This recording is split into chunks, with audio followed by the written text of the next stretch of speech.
Out of the infinite distances beyond the Stratosphere, a strange, weird object is hurtling through interstellar space towards the Earth.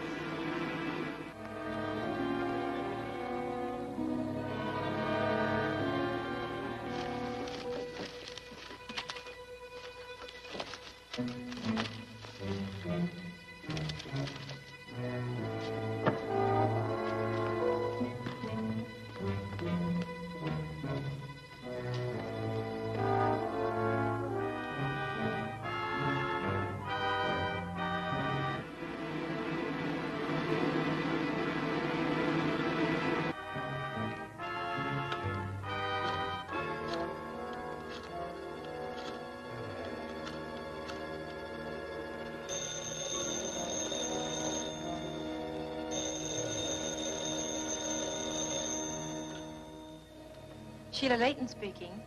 Sheila, where's Craig? Oh, hello, Uncle Cyrus. Craig hasn't come in yet. I'm waiting to go to dinner with him. You better forget about that dinner, Sheila. There's a strange purple-colored meteor headed toward the Earth. Apparently from the direction of Mars. According to my calculations, it will strike somewhere close to here.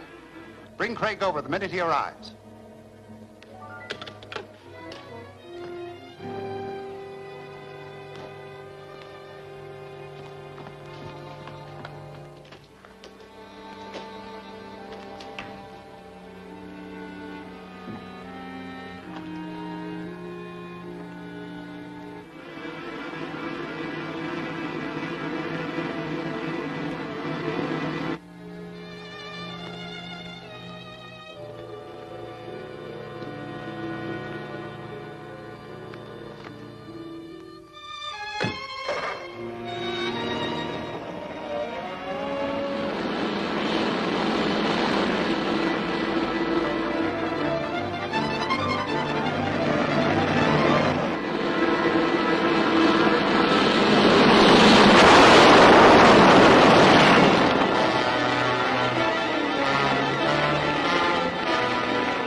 My name would mean nothing to you. I've come from the planet which you people on Earth call Mars. From Mars? But you speak English, our language. I speak all languages. Many years ago, my people invented and perfected a remarkable instrument known as the distance eliminator. With the aid of this device, I've been able to see and hear everything that happens on Earth. But this is splendid. Science has been attempting for years to find a method of communicating with Mars. As a matter of fact, I myself have been working on something that will eventually enable us to fly to your planet. I know. You were Dr. Cyrus Layton. We have watched the progress of your work, and I've come to you for help. My own projectile, you see, had no provision for a return journey. I'm very anxious to see the plans for your jet plane. Why, I'll show them to you immediately. The observatory is close by, and my car is right here. Thank you. Very ingenious, Doctor. I'm highly flattered, sir. I was afraid that my humble efforts might seem childish to a scientist from Mars. On the contrary, this is just what I need. Your launching rocket is far superior to ours, and your anti-gravity device, which assures a safe landing, is superb. Are there other copies of the plans? No, this is the only copy. My project is backed by the Scientific Research Foundation. We've tried to keep it more or less a secret until we're ready to let the public know. That is a very wise precaution. Do any of the members of the Foundation know the details of the plans? Only one. Our attorney, Craig Foster. He was formerly an officer in the United States Secret Service. I expect him here soon with my niece, Sheila. I'll be proud to introduce them to you. This is really the greatest day of my life. Unfortunately for you, Doctor, it is also the last day of your life.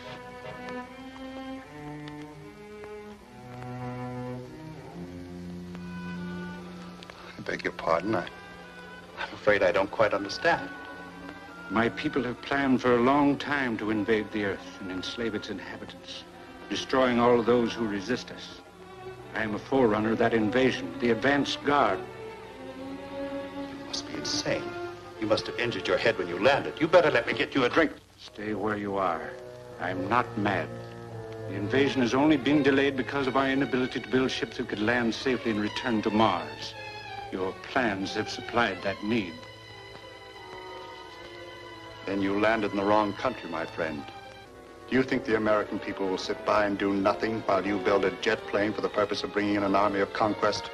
Yes, because they won't know I'm building it.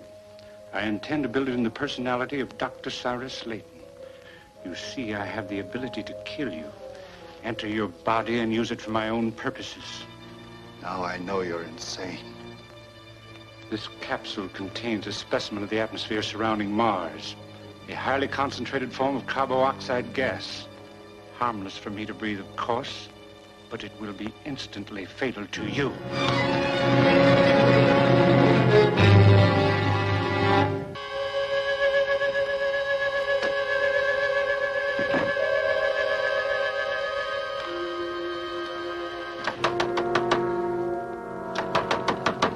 Open up, Doctor. It's Craig.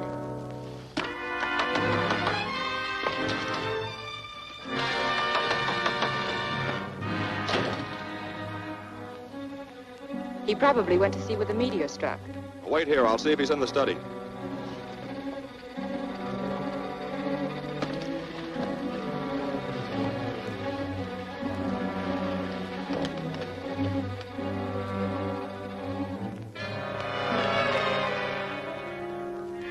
Who are you? Open this door.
There was a man in here, a weird-looking person dressed in tights and a helmet.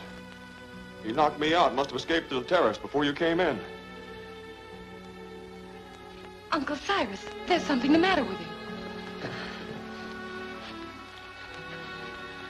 His pulse is steady. Oh, hello, Craig. I'm all right, Sheila. Some strange creature struck me. What was he after? Plans to my jet plane. Did he get them? Well, he must have. They were right on that desk when he knocked me into this chair. It must have been the same man who wrote you that extortion letter a few days ago. I don't know, Craig. The man who was just in here said he was known as the Purple Monster. He didn't mention anything about a letter. What extortion letter, Craig? Your uncle received a threatening letter ordering him to leave $50,000 at the Herndon Crossroads. We set a trap for the man. No one showed up. We didn't mention it because we didn't want to alarm you. That's probably who the man was. But it doesn't help us to recover my plans. We still have no means of tracing the thief. Then we'll find means. It's evident that whoever's behind this theft intends to use your plans to build a jet plane. As soon as he starts to work, he'll have to make some move out into the open. Then we'll catch him. But in the meantime, I must start work on a new set of plans. And that's a task involving an endless amount of research. I'm afraid that this loss will delay us for months. Not if Craig can find this purple monster. And just how will he do that? Well, I don't know yet. First thing I'm going to do is have myself deputized as a special officer. All right, Craig. I'll leave the detective business to you. Now, you two run along. Let me get to work on my new set of plans. After the shock you had, you should go to bed. I'm quite all right, Sheila.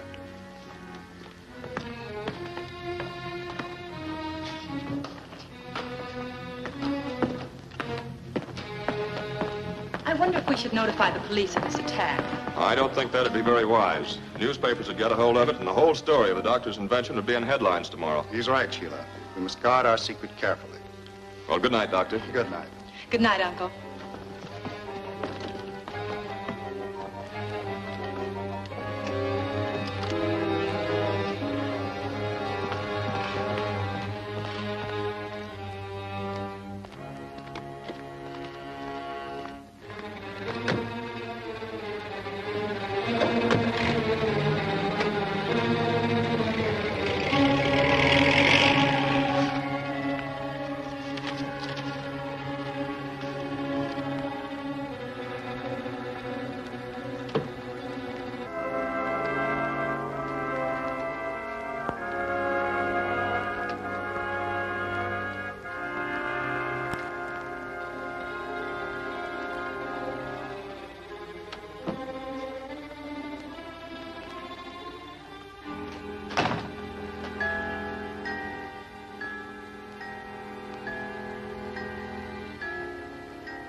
Good evening, Dr. Layton. Who are you? I'm the man that sent you that note. You tried to trap me. Nobody plays tricks on Hodge Garrett and lives. Come across that 50 grand. What makes you think I've got so much money? Quit stalling. I know the Foundation is backing you in some sort of an invention. Now, either you come across with that money, or I'll hold you for ransom and make them pay double. I think I can get it for you. Just give me a minute's time. All right.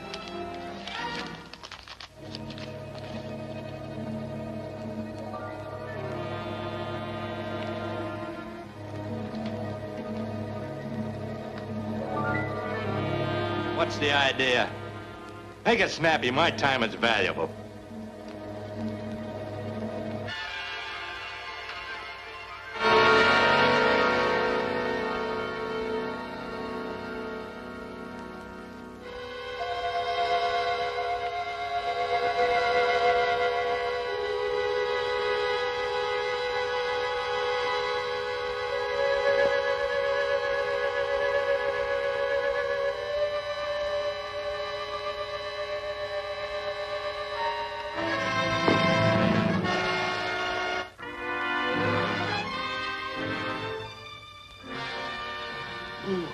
What are you? I'm known as the Purple Monster, the forerunner of a great army from the planet Mars, which will soon swarm over your world and conquer it. But Dr. Layton. Dr. Layton is dead, my first victim. Unless you want to be my second, you will listen carefully and obey my orders. Yes, sir. My mission here on Earth is to build an interplanetary jet plane. For this purpose, I have taken Dr. Layton's plans and can assume his body, voice, and personality at will, as you have just witnessed. Yes, I certainly did. Well, what do you want me to do? I want you to aid me in assembling material for my jet plane and finding dependable men to assist me and carry out my orders. If you are loyal, you'll be compensated with such wealth that the paltry $50,000 you came here for will seem like pin money. Is it agreed? You can depend on me. You have chosen wisely. I assure you that the alternative would have been most unpleasant. I'm afraid it's going to be a long time before I can actually start work on my ship again. All my figures have to be rechecked and verified, new drawings made of all the parts. Now, Doctor, things aren't really as bad as all that, because some of the accessory parts are already built. Oh, and Mitchell just called and said the launching rocket's finished. That is good news. Has he tried it out yet? No, but he has it mounted on temporary runners. He wants us to come out there for a demonstration at 3 o'clock this afternoon. We're going to put it on a truck and haul it out in the hills.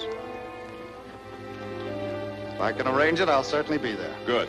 I'll pick up Sheila at the office and we'll meet you there. The shop is at Highway 13 and Kelton Road. Fine.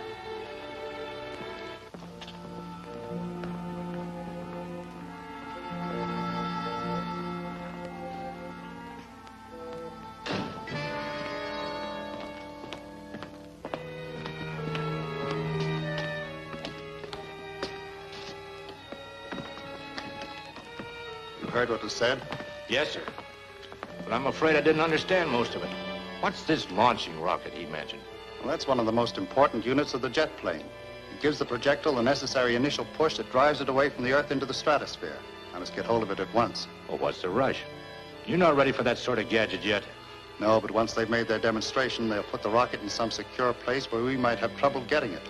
At present, it's in Mitchell's isolated shop and practically unguarded. Oh, I get it.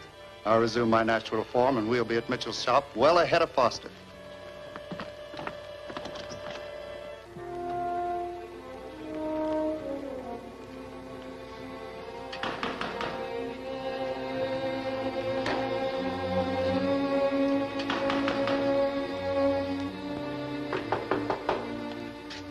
Who is it? Message from Mr. Foster. Where's the message? This is it. Back up.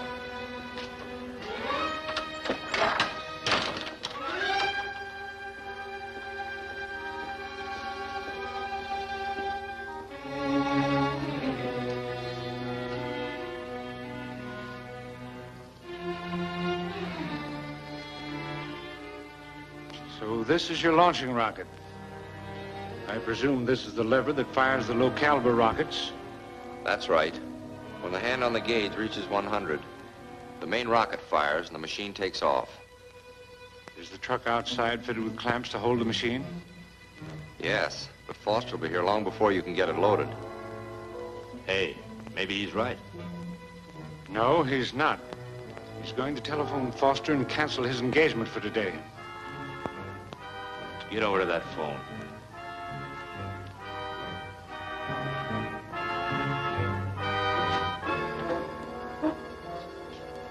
Remember, one word to betray us, and it will be your last. Now dial it. All set? Yes. Well, let's go. We mustn't keep Mitchell waiting. This is going to be his big day. See you later, Stuart. Hello? Yeah, right here. For you, Craig. Oh, thanks. Hello? This is Mitchell, Craig. I'm sorry, but I'm afraid we'll have to postpone the demonstration until tomorrow. Nothing serious.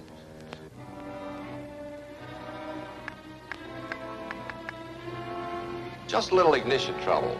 Supposing we make it the same time tomorrow. Well, that'll be all right with me. What is it, Craig? Mitchell must be in trouble. He was tapping out an SOS signal while he talked. Come on, Sheila, we've got to get out there. Now that I've done your dirty work, I suppose you're going to kill me anyway. Not as long as you continue to be helpful. I can use your advice when I'm ready to install the rocket in my jet plane. Tie him up and then bring the truck inside.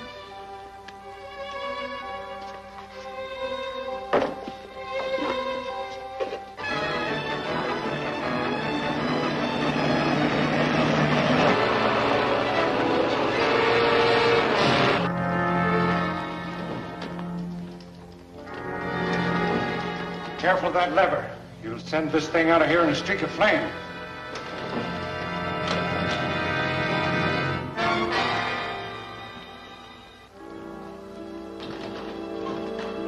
That's enough work for today. Let that down.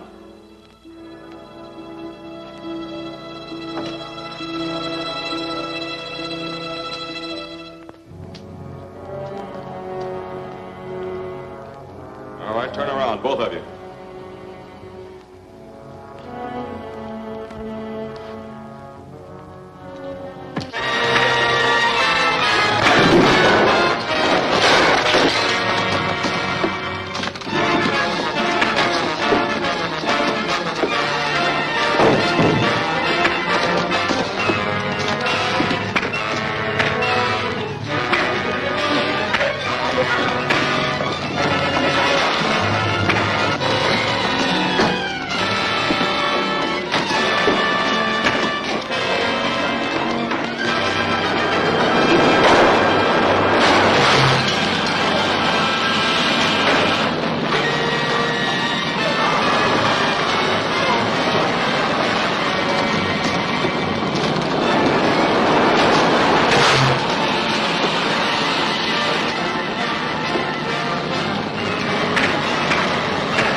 Probably Foster.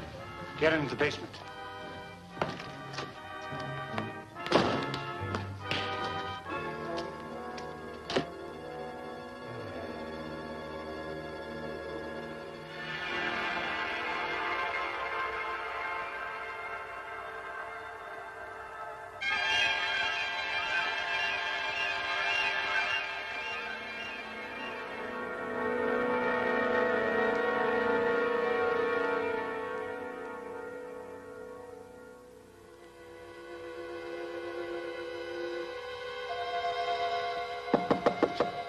Uncle Cyrus, it's Sheila.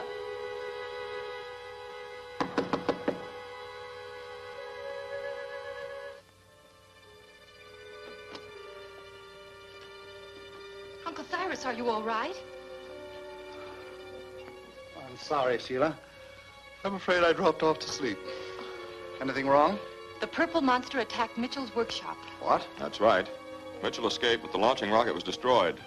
It's certainly evident now that this purple monster intends to use the plans he stole from you to build a jet plane. The loss of that rocket is very serious. It'll require a great deal of money to build a new one. Yes, I know, but we can afford it. The Foundation has ample funds, and Mr. Stewart keeps a reserve of about $100,000 in cash in his vault for emergencies.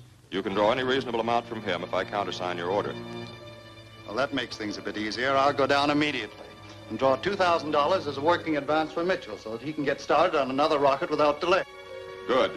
I can't go there now, but I'll be in before the office closes to countersign your order. That's fine.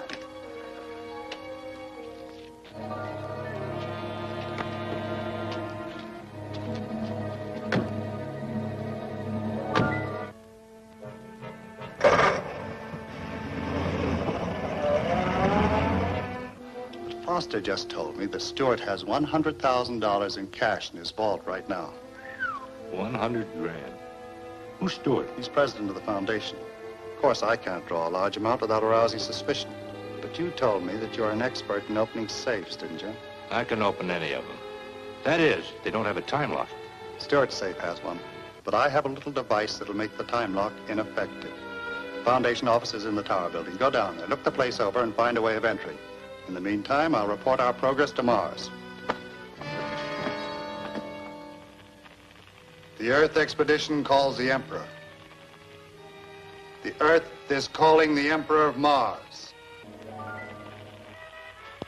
Speak. Your Emperor will hear you. A brief report, Your Highness. As you can see, I'm in possession of the body of Dr. Layton. I have the plans of his jet plane and will begin construction shortly in a secret hideaway. You have done well. Can you obtain all the materials you need? Yes, Your Highness. I have complete control of the situation and will soon provide myself with sufficient sums of money so that I can purchase whatever I need. If you need any help, it'll be sent. Mars and your Emperor are proud of you. You lead the first wave of the invasion. I salute Your Highness. I need $2,000 as a working advance for Mitchell so he can start rebuilding again. Very well. Craig will be in later, and I'll have him countersign for the advance then.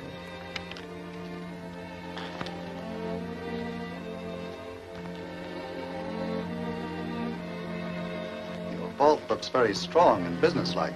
Yes, since we had the time lock installed, we feel quite secure. Come in and look it over.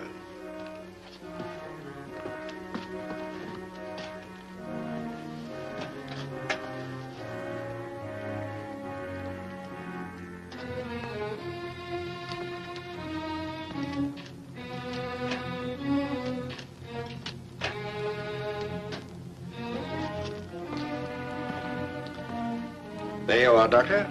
And there's more here when you need it. Thanks. We'll probably need it. Any trouble? Not a bit. The device is planted in the vault. You'll be able to open the safe any time after midnight.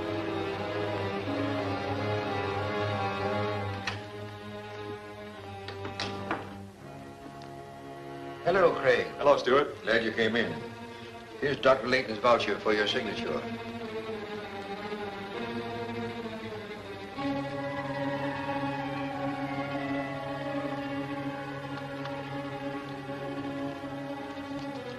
$5 o'clock. Time to close.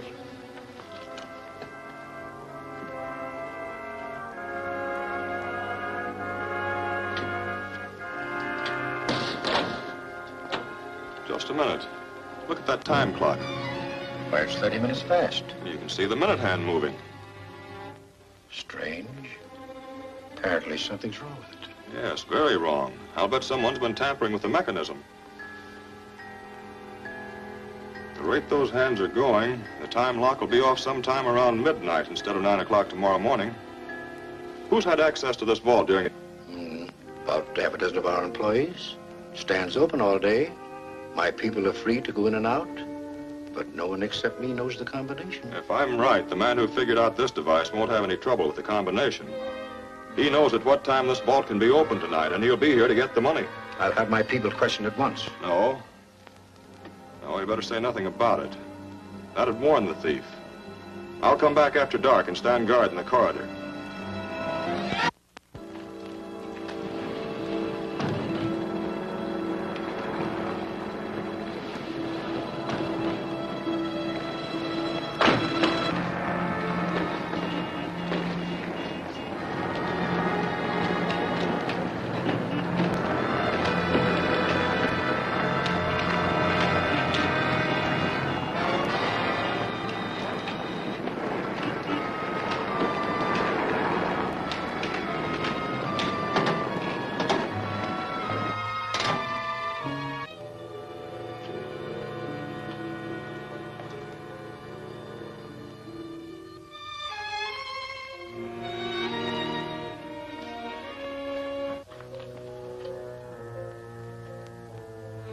Your gadget worked.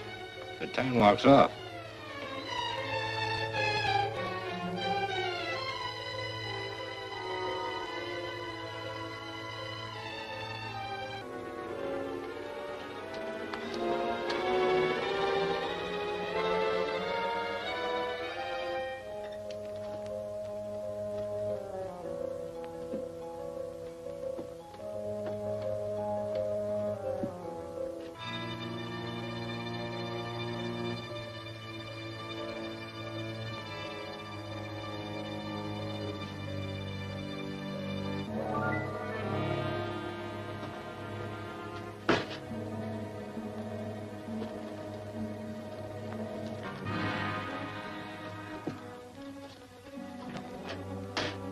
$100,000 in the bag.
course, the Foundation has more funds from which we can draw.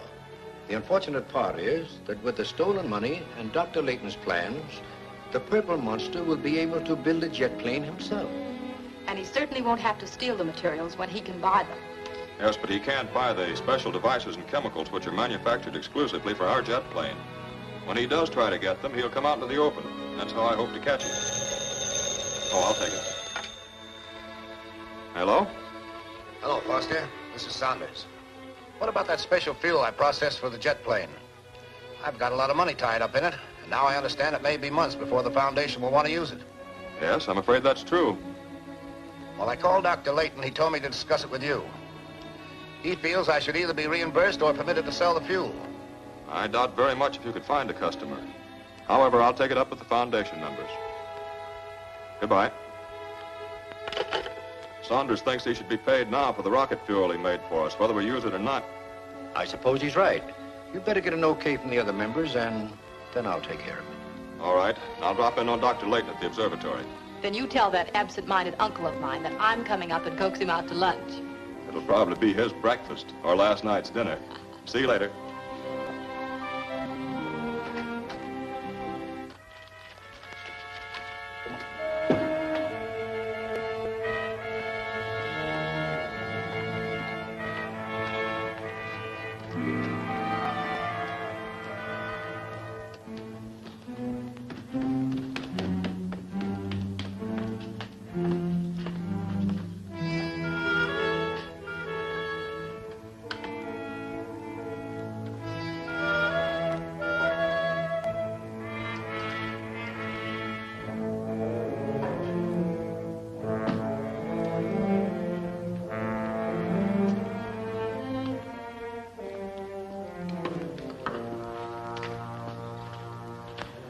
Saunders is getting permission to sell his rocket fuel. So we steal it. No, we buy it. Look, according to my code, we don't pay for anything we can lift. Garrett, among the rewards for your loyalty to me will be a trip to Mars when the jet plane is completed. From my people, you will learn that there's a time to steal and a time to buy. Expediency is our law. That is why when we've completed our fleet of jet planes, we'll conquer the Earth so easily. So we buy the fuel. That's right. Take a truck and one of your men, go to Saunders and tell him you're from the Spartan Motor Company.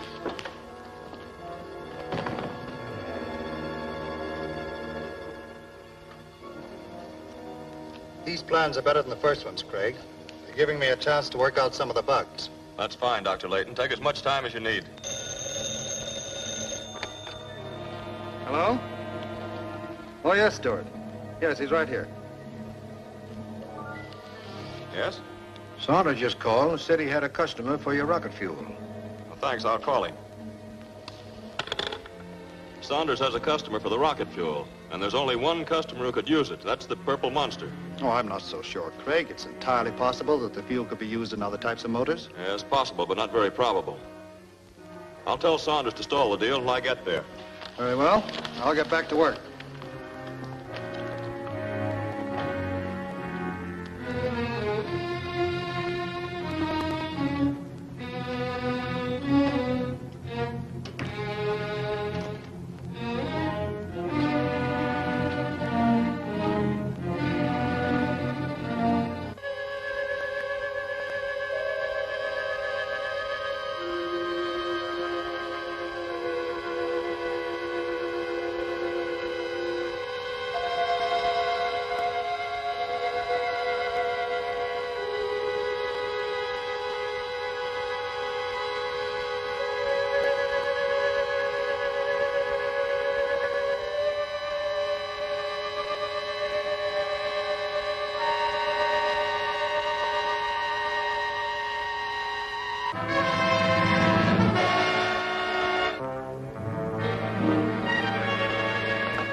That's right, Saunders. Pretend you're going ahead with the deal. Even load the fuel on the truck if you have to. But stall as long as you can. I'm leaving right away.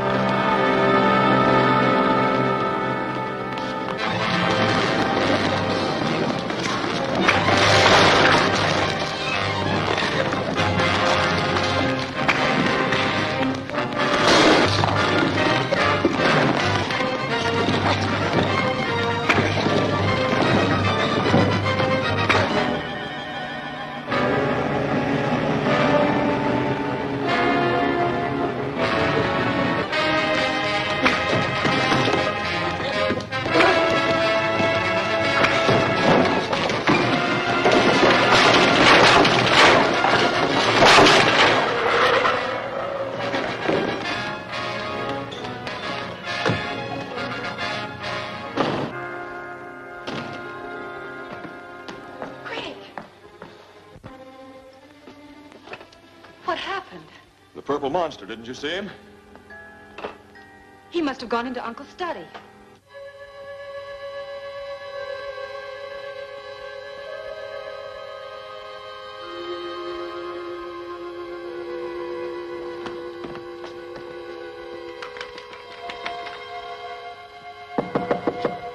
Uncle Cyrus, it's Sheila.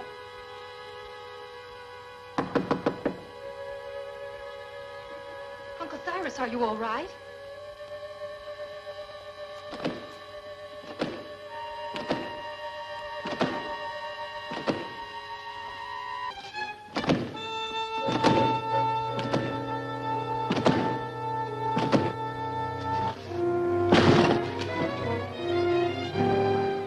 Dr. Layton, what happened? Purple monster came in and that's all I read. He must have gone out that door. I'm positive this attack is part of the purple monster's plan to get the rocket fuel. I'm going to Saunders' place at once. You better go with Craig, Sheila. He may need you.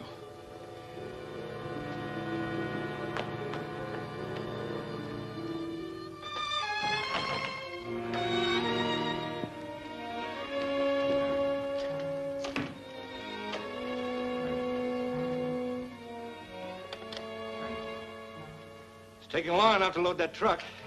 I know, but the fuel is very dangerous. It has to be handled carefully. Saunders Refinery? This is the Spartan Motor Company. I'd like to speak to Mr. Benchley if he's still there. Oh, yes, of course. Just a moment. It's for you. Benchley speaking. I tried to stop Foster, but I couldn't. Now he's on his way to Saunders. Grab that fuel and get out of there no matter what you have to do. Right. I'll load that truck myself. But I haven't finished making out the invoice. There's your receipt.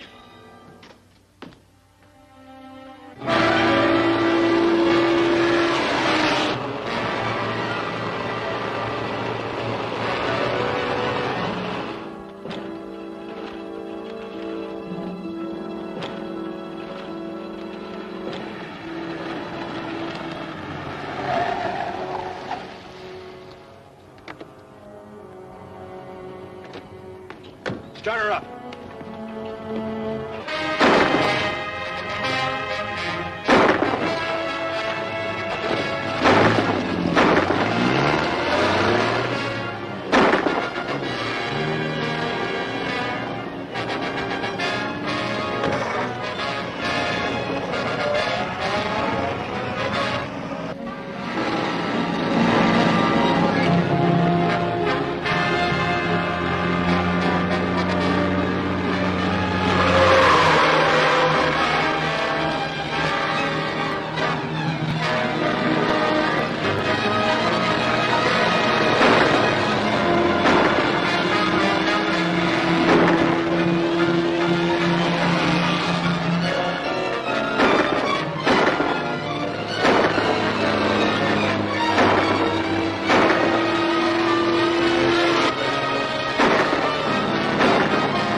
Can't outrun him. We're losing that oil.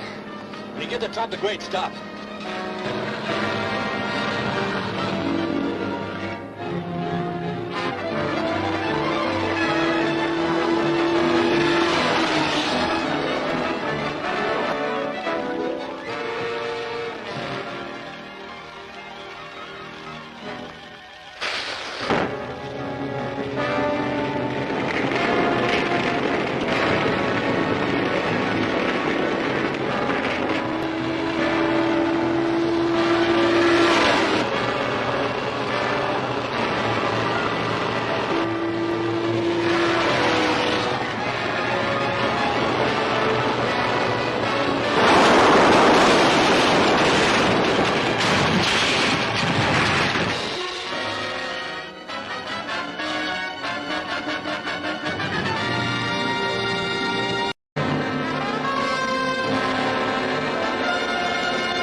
can't outrun him, and we're losing that oil. When you get to the top of the grade, stop.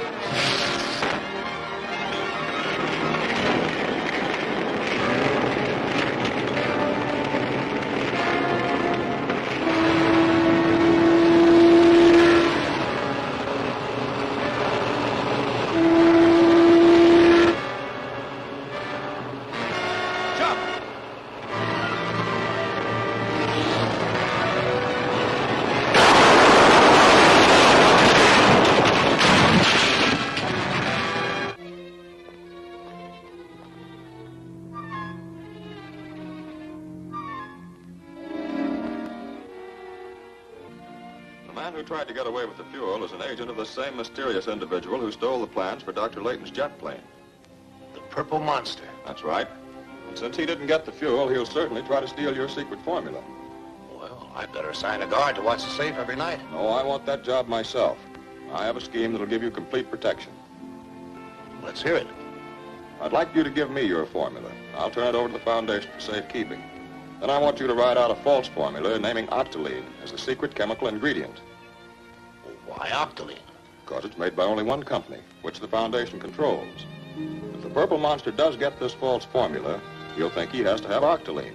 And his next appearance will be at the octolene plant. And you'll nab him there. That's an excellent idea, Craig.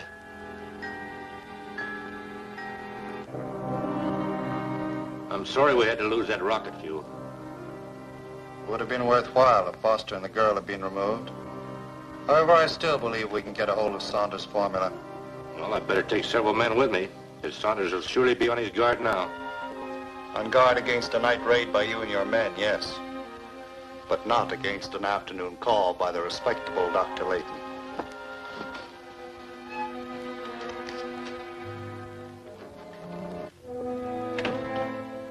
How do you do, Saunders? I hope I'm not intruding. Not at all, Doctor. Glad to see you. Won't you sit down? It's funny, I was thinking about you. I was wondering if the loss of the rocket fuel would delay your work on the jet plane. Oh, I don't think so. Of course, I've had to start all over again since the original plans were stolen.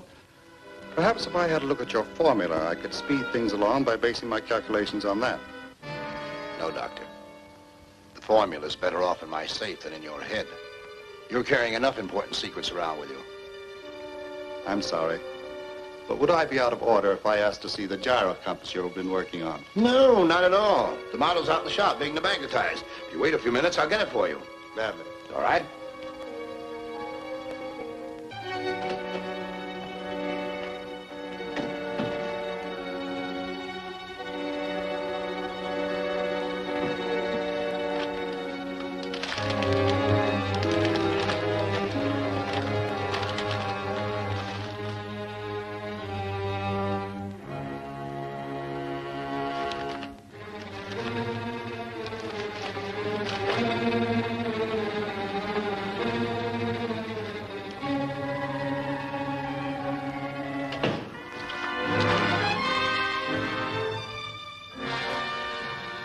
You always go out one door and come in another? Do you always go through people's confidential papers? The draft came through the window and scattered them. I was merely putting them back. No. Not a very likely story, Doctor. I believe you were searching my safe. Probably looking for my rocket fuel formula. That's right. Get it for me. You must be out of your mind, Dr. Layton. Quite the contrary. And I warn you, if you try to summon anyone, I'll fire. Get me the formula.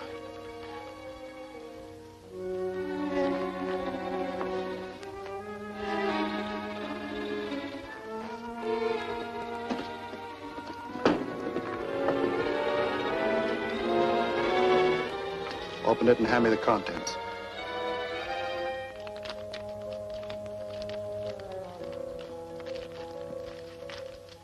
It's fantastic. But I'm beginning to think you've been cooperating with the Purple Monster all along. I'll tell you something even more fantastic. I'm not Dr. Layton. What? I happen to be the purple monster, a visitor from Mars. I'm merely using the late doctor's body. In the near future, my people will invade and conquer the Earth. It's unbelievable. But true. However, I wouldn't care to have you repeat it to anyone. This pellet contains a quantity of Martian gas, harmless to me, but fatal to you.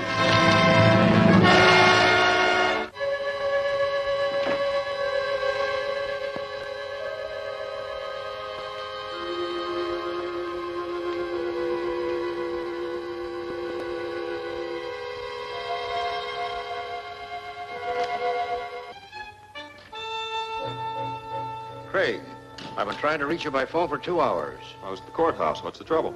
Saunders was found dead in his office. So the purple monster has caught us off guard again. Their safe had been rifled, and we found an empty envelope on the floor marked rocket fuel formula.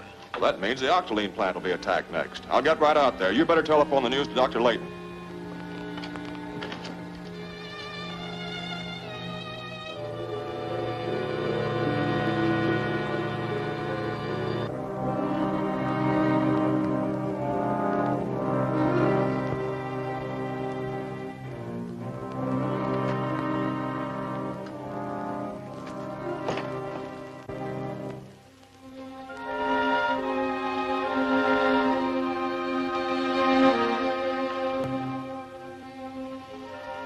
Come down here.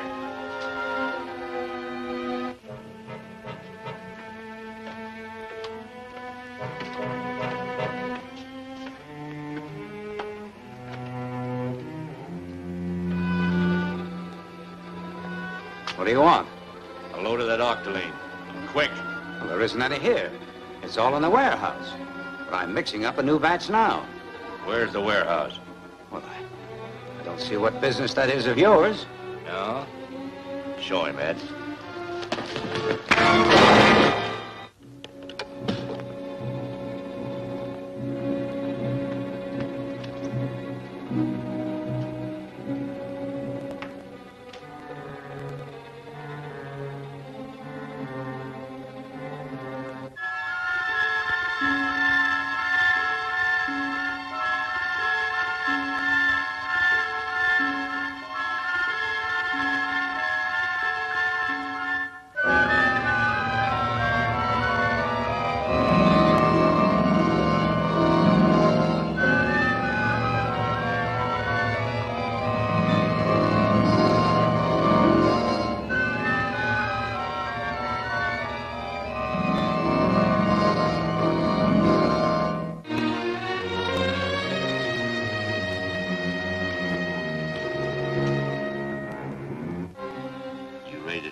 No.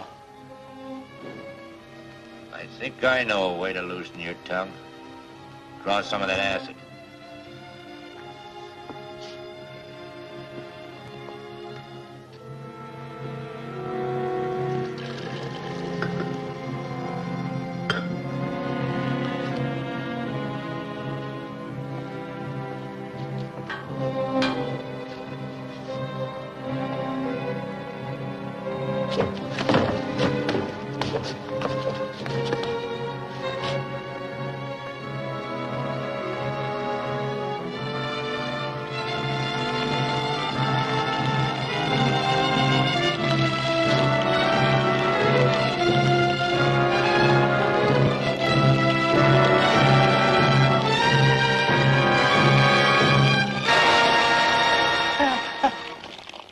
I'll tell you where it is. It's at Norton Warehouse on River Street. That's all we want to know.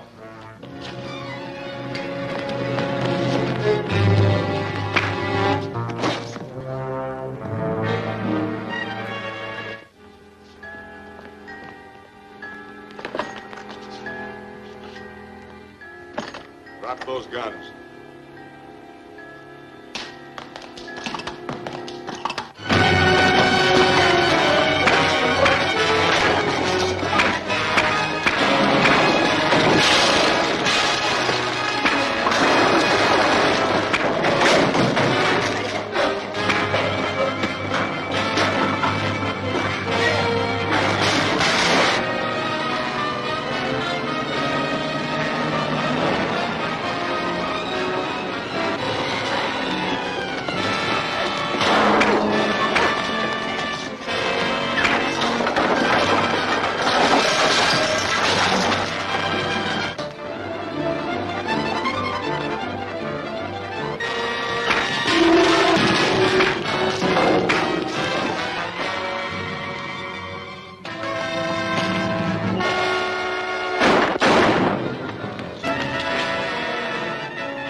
let the acid run into the vent. I'll keep him pinned down.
Turn on that tank valve and let the acid run into the vent.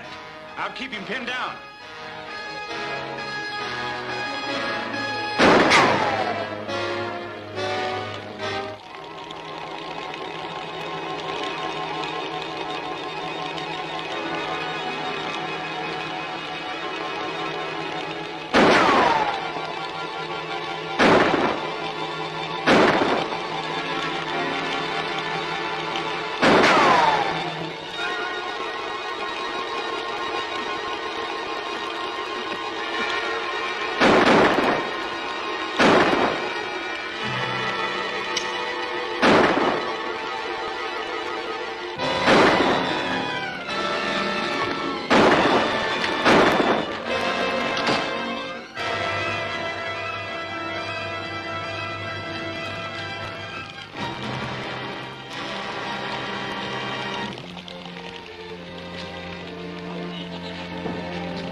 Foster got the best of us again. He has all the luck.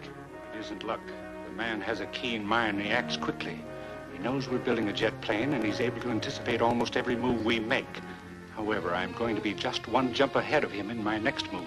Your next move? Yes, I'm expecting a call from Professor Crandall any moment. He's going to stage a demonstration for Foster and me.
Dr. Layton speaking. Oh, Professor Crandall. Yes? You're ready to demonstrate the electro-annihilator. Excellent. In about half an hour? Thanks, I'll be there. An electro-annihilator? What's that? It's a device to protect the jet plane while in flight. I must get hold of it at once. That's where I can use you. I see. So why make a surprise appearance with a truck? No, the machine is already mounted on a truck. But take one of your men because Foster will be there.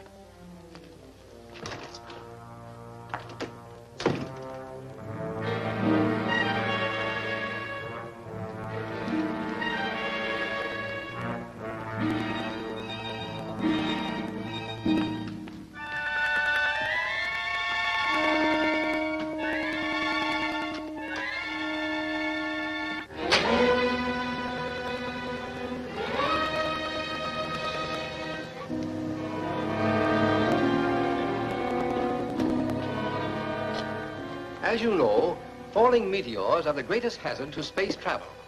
But as I propose to demonstrate, these flying bodies can be located and destroyed by the electro-annihilator before they collide with a jet plane. Oh, I see.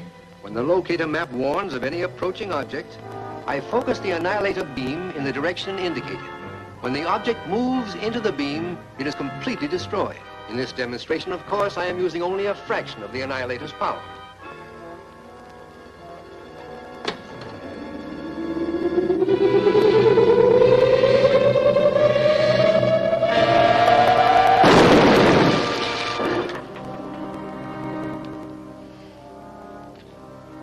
How about more distant objects? His range is almost unlimited.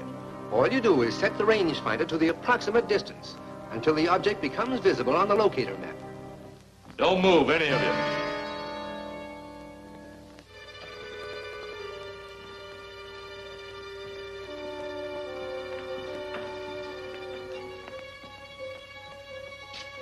Get away from that annihilator. Get your hands up. Tie him up.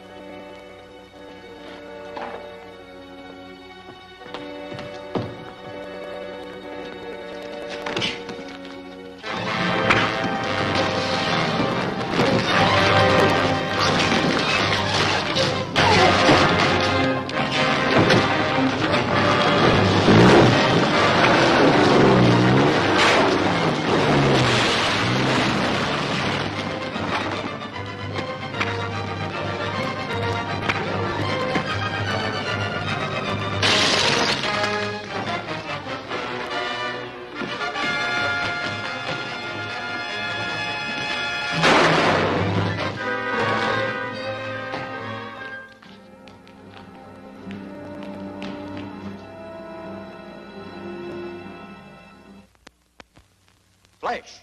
Another car has been mysteriously shattered on the Flint Canyon Highway, the 12th in 3 days. In each case, the destruction was so complete, the police have been unable to discover the method by which these crimes were committed. It's horrible. Who could be doing this? There's no question about that. The purple monster and his men are testing the annihilator and ruthlessly killing people in the process. Can't we do anything to stop them? I think we can, if my theory is correct.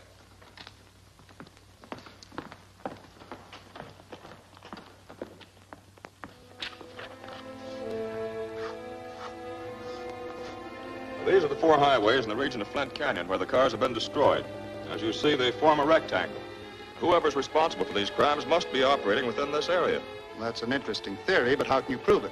The area you indicate covers about 100 square miles. Now, Professor Crandall gave me a beam finder, which will help locate the annihilator. I'm going to drive through that section and see what happens.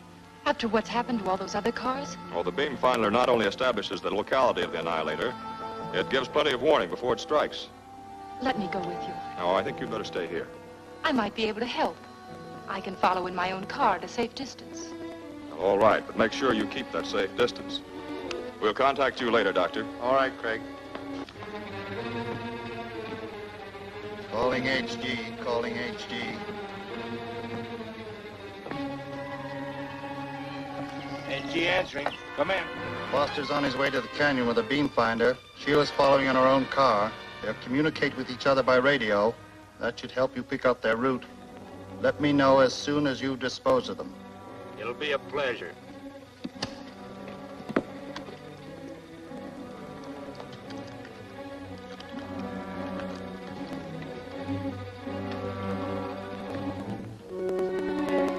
Start the locator beam. I'll try and tune in Foster.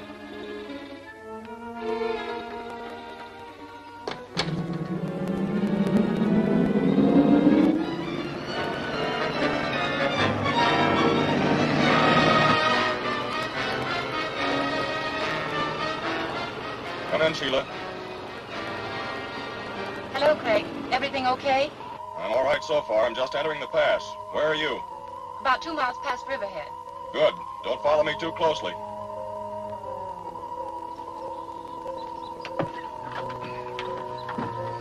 Mac, I'll handle this job personally. I'll take over and you stick by the radio, huh?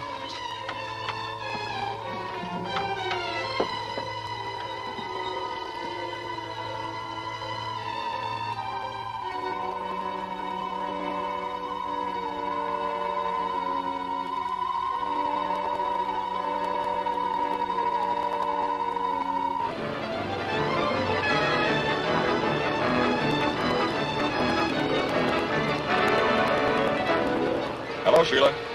Finder just started to move. The Annihilator is north-northeast, somewhere to my right. I'll call you back in a few minutes. Won't be long now. The light's almost reached the mark.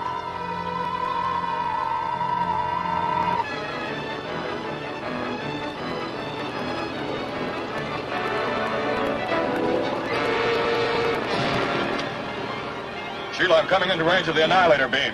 Don't try to...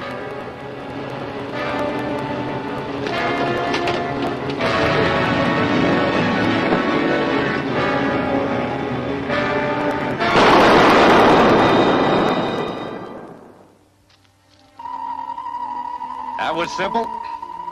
Now for the girlfriend.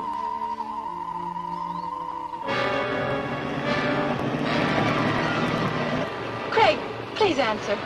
Are you all right?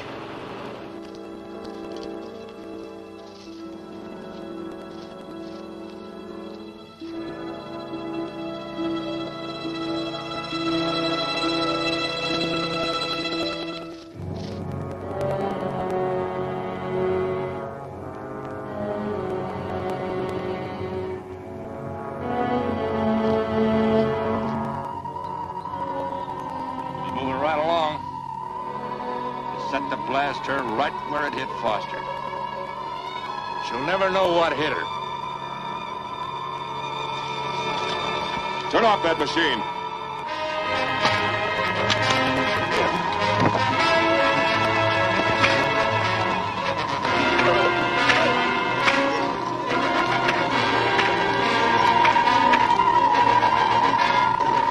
Craig, can you hear me?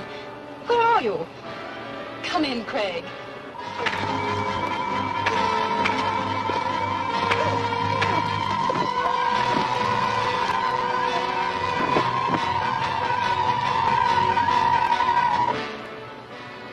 Craig, are you all right? Please come in.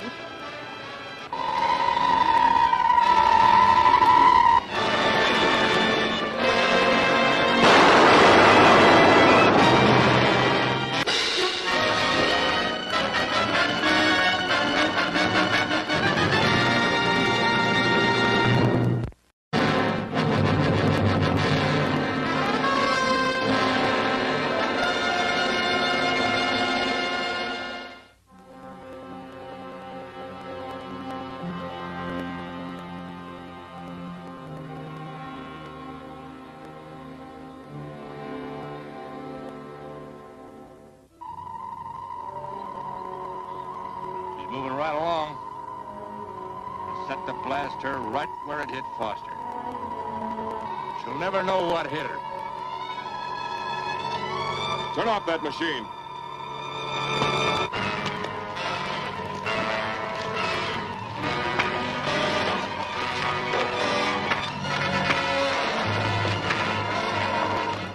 Craig, can you hear me? Where are you? Come in, Craig.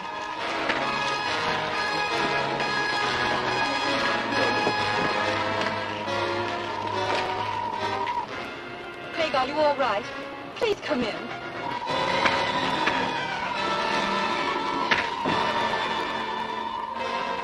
Craig, please answer.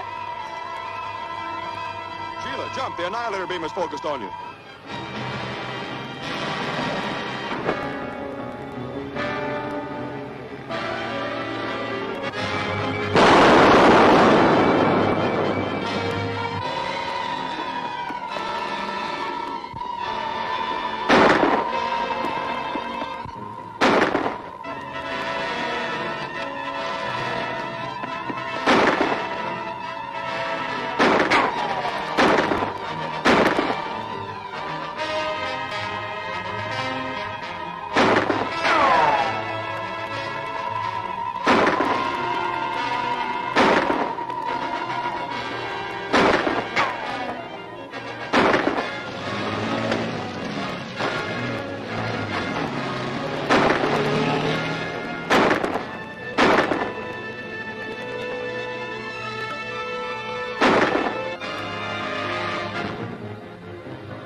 get away in a hurry, but I did save the Annihilator.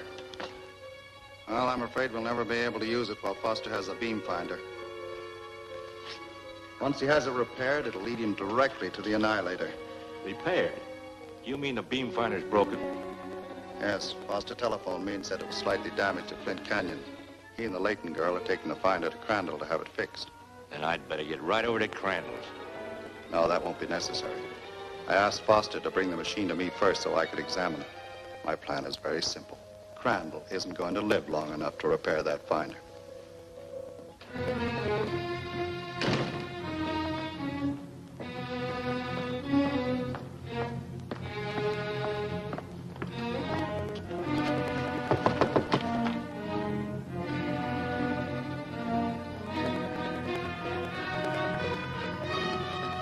The purple monster!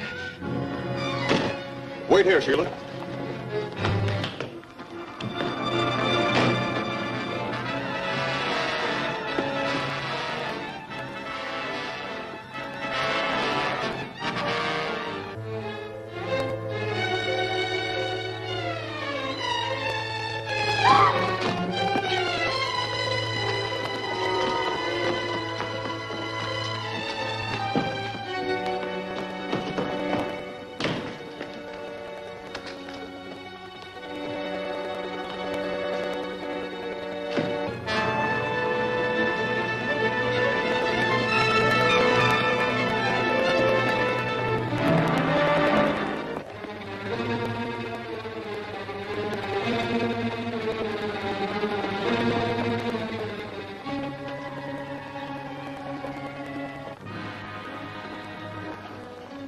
Let me have that, Garrett.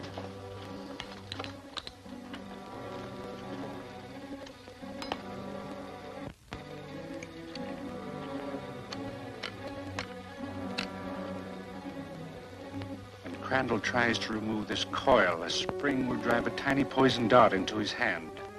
Will it kill him instantly? Not instantly. At first, the poison will affect only his mind. He'll have but one desire, the lust to kill and destroy.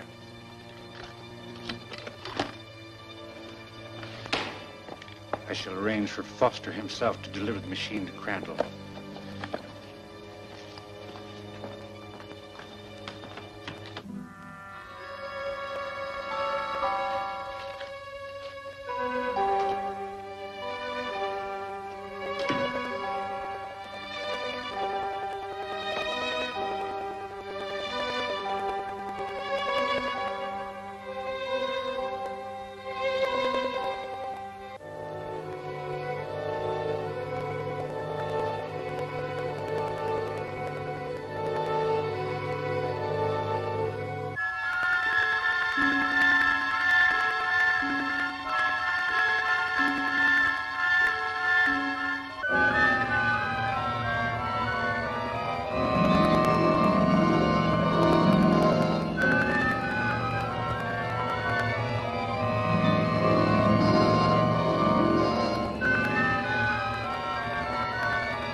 Sheila, what happened?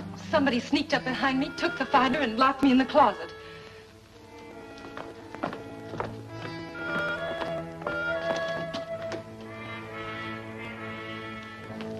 Craig, here it is. I saw Garrett trying to escape. I started after him. He dropped this. So that's it. The purple monster lured me away so that Garrett could steal the finder. Yes, but before he strikes again, you and Sheila better take this to Crandall and have him repair it. You're right. The purple monster has an uncanny way of finding out our plans. We know that he'll stop at nothing to get what he wants.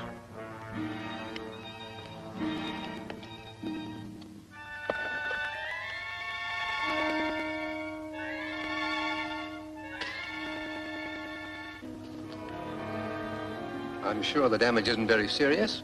Why don't you drop back in a couple of hours? Well, don't you want me to stick around just in case of trouble? Thanks, but that won't be necessary. All right, then. We'll be back soon. Come on, Sheila.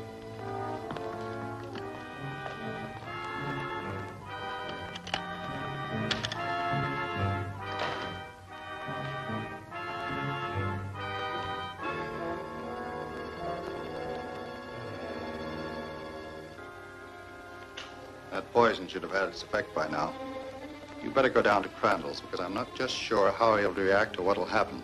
But remember, whatever you do, get that beam finder.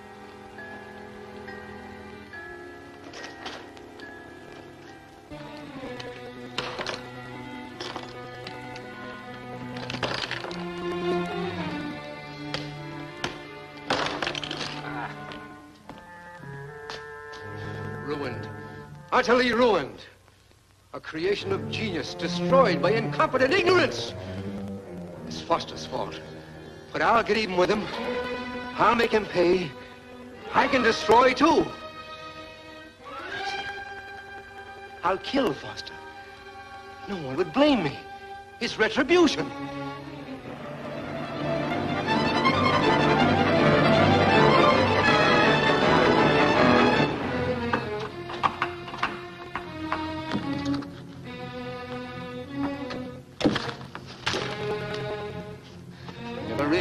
How easy it would be to use part of my laboratory equipment as a weapon of destruction. That will do very nicely. It looks so innocent.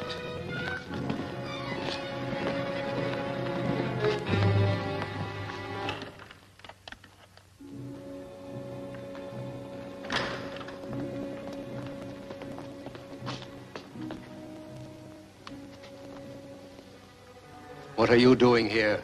Why, I thought you said that... I said I'd call you when I was ready. Sorry, I guess I misunderstood you. That's just the trouble. I spend my life studying and experimenting, and then some young upstart like you comes along and tries to tell me what to do. Really, Mr. Crandall, I'm sure Craig didn't intend to. You keep your nose out of this. Even if your uncle is the head of the observatory, I've forgotten more about science than he ever will learn. If that's the way you feel about it, suppose we just forget the whole thing and let me take the beam finder. Maybe you think you can repair it yourself. We're wasting time. If you don't mind, I'll just take it and forget we ever bothered you.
And we took Professor Crandall to the hospital, but he died without regaining consciousness. Too bad. Now, we never will learn the reason for his strange behavior. An autopsy showed that he died of an overdose of a chemical known as curava. Curava? Never heard of it.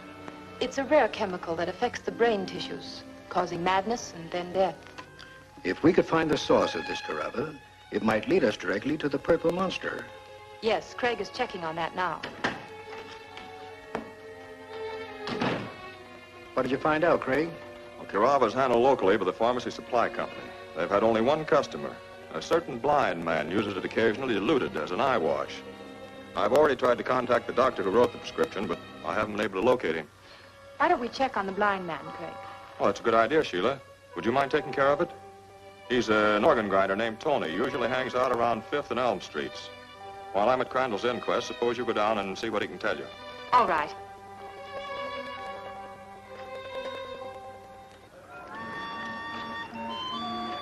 Is your name Tony? Yes, it is. I understand you've been using a chemical solution for your eyes. Something known as curava. What about it? I'm merely interested in locating the doctor who prescribed that treatment. Oh, his name is Morley. He lives at 859 Pine Street. Thank you.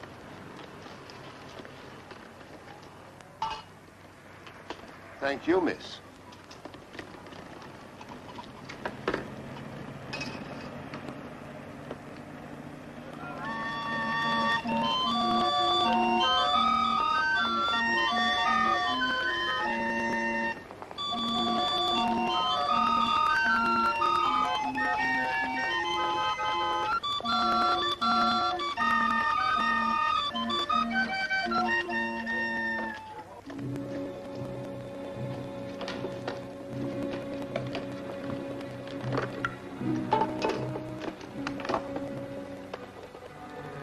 T calling HQ. T calling HQ.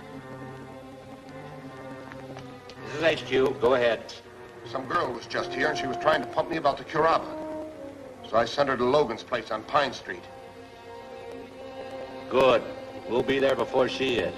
Get in touch with me if anything else happens. Right. Must be that Layton girl snooping around. Very likely. If it is, when she comes to Logan's place, you'll walk right into our hands. Come along, Garrett.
Electric eye is ready for a test. Good. Let's see how it works. That pan contains a small charge of explosive wired to the electric eye mechanism. The powder will be set off by an electrical impulse transmitted to the relay box. Proceed with the demonstration.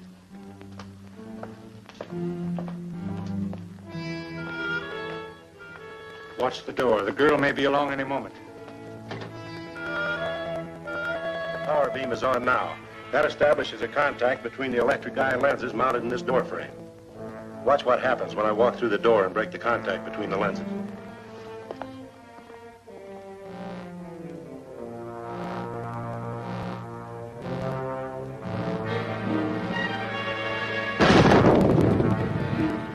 Okay? Excellent. This should prove invaluable to me. Girl's coming. Let her in.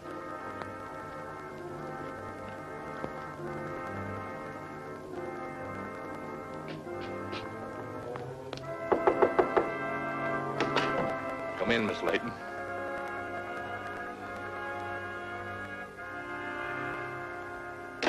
Straight ahead.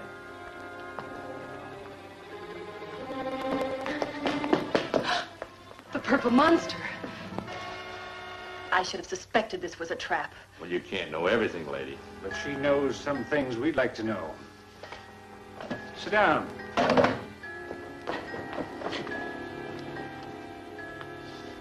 I understand you've shown an unusual interest in Curava. Just how much do you and Foster know about it? I'm not talking. I believe you'll change your mind. Tie her up, Garrett, while she thinks it over. I'd advise you to let me go. Craig Foster will never stop searching until he finds me. But he may not find you alive. You're sure that a young lady hasn't questioned you about it? Nobody has spoken to me all day. Well, thanks anyway. Thank you, sir.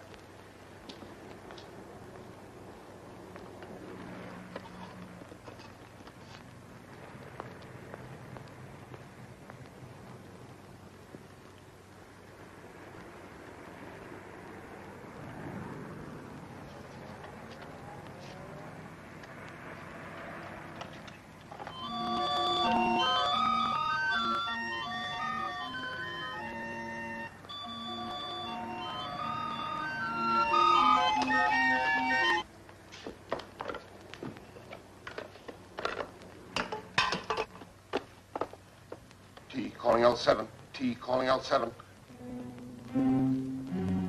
I just had another visitor, a young fellow. He was asking about that girl. Foster. What'd you tell him? Well, I told him that...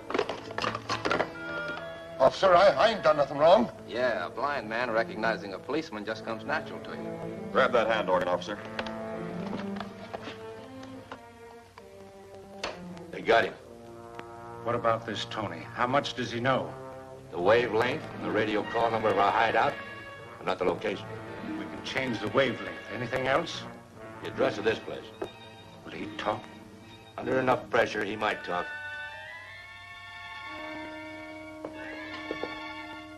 Come on, out with it. Who were you talking with on that radio? I tell you, I don't know. I've never seen him. Look, mister, the men you're involved with have several murders to answer for. You better remember that. You might be seriously implicated. All right. His name is Garrett. Where can I find him? He's at a small house at the edge of town. 859 Pine Street. Take this man in for further questioning. I'm going to that house.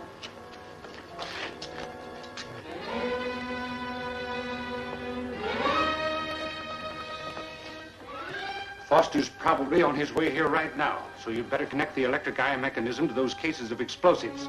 So when Foster steps into the room, he and the girl both will be blown to bits. But I've spent months building this machine, and now you want me to blow it up. It's better than leaving it here for Foster to find. We certainly don't have time to move it, so get busy.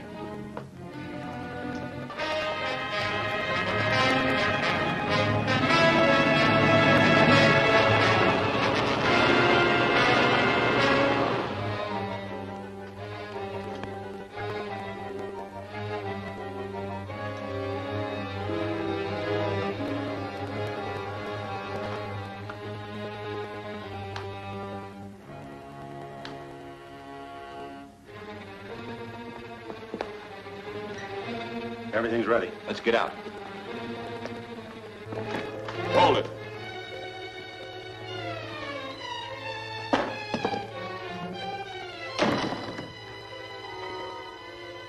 Where's Sheila Layton? How do we know? Let's take a look in that other room.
Look out! The electric eye in the doorway.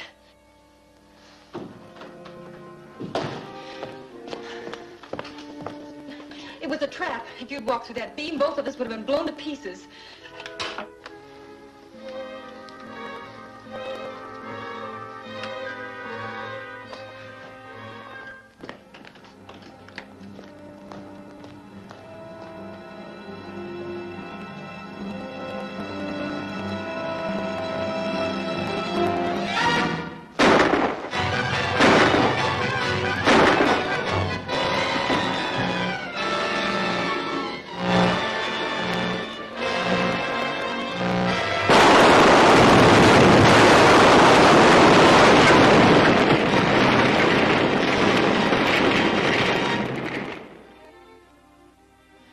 And the man fell through the doorway, and then the place blew up. That was a dreadful experience, my dear. This purple monster is utterly inhuman. You say it was this supposedly blind man, Tony, who gave you the address of the Pine Street house. Yes. And right now, he's locked up in the city jail. Good. What do you intend to do with him? Well, if we can make him talk, we might get a clue that'll lead us directly to the Purple Monster. Dr. Layton, you've seen several of the Purple Monster's men, so the district attorney would like you to come to his office at 2 o'clock this afternoon to see if you can identify Tony as one of them. Well, I'm very busy, but I suppose I should go. That would be the wise thing to do, Uncle Cyrus. I'll call for you here at 1:30. All right. I'll be ready. Now, you two run along. Let me get some work done.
Something will have to be done about Tony immediately. The district attorney will try to make him talk. So what? Tony doesn't know where this place is, and the only time he ever laid eyes on you is when we bought the cure offer from him. That's the point. The district attorney wants me, as Dr. Layton, to try to identify Tony as one of the Purple Monster's men. That's bad, because Tony will squeal on you to save himself. I am due at the district attorney's office at 2 o'clock. Tony must be silenced. That's easy to do. But not before 2 o'clock. Can't you delay going down there? Not without arousing suspicion. Unless, of course, I am forcibly prevented from being there. I have it. Shortly before 2 o'clock, Sheila will be driving me into town along the Crest Highway.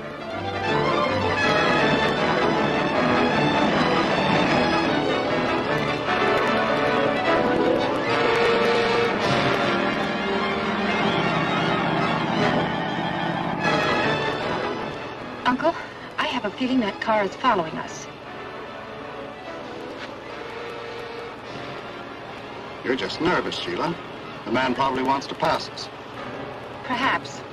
But after what's happened, I'm not taking any chances.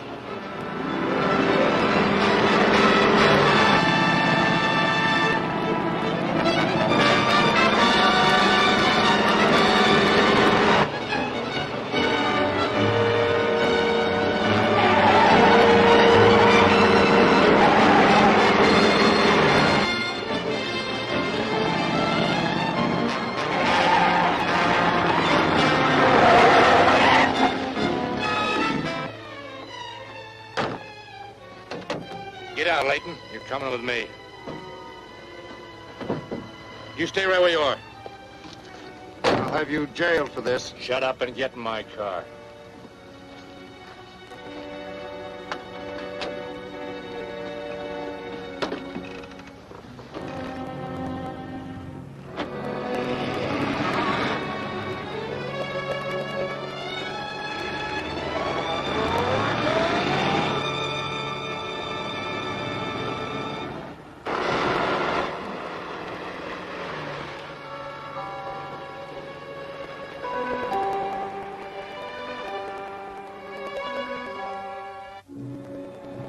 I'm glad the girl wasn't hurt. She'll be an eyewitness to the fact that I was carried off. You did a very convincing job. I should. I've had plenty of practice. What about Tony? We'll take care of him in jail this afternoon. Fritz Benham. One of the kitchen helpers. He'll attend to Tony. And where are you taking me? Andy Martin's repair shop. He handles stolen cars. Fritz will report there as soon as he's finished his little job at the jail. No, that won't do. I don't want all those thugs to see me there with you. You'll have to tie me up and bring me in as a prisoner. That'll protect me in case Foster catches up with any of them. Okay. I'll make it look all right.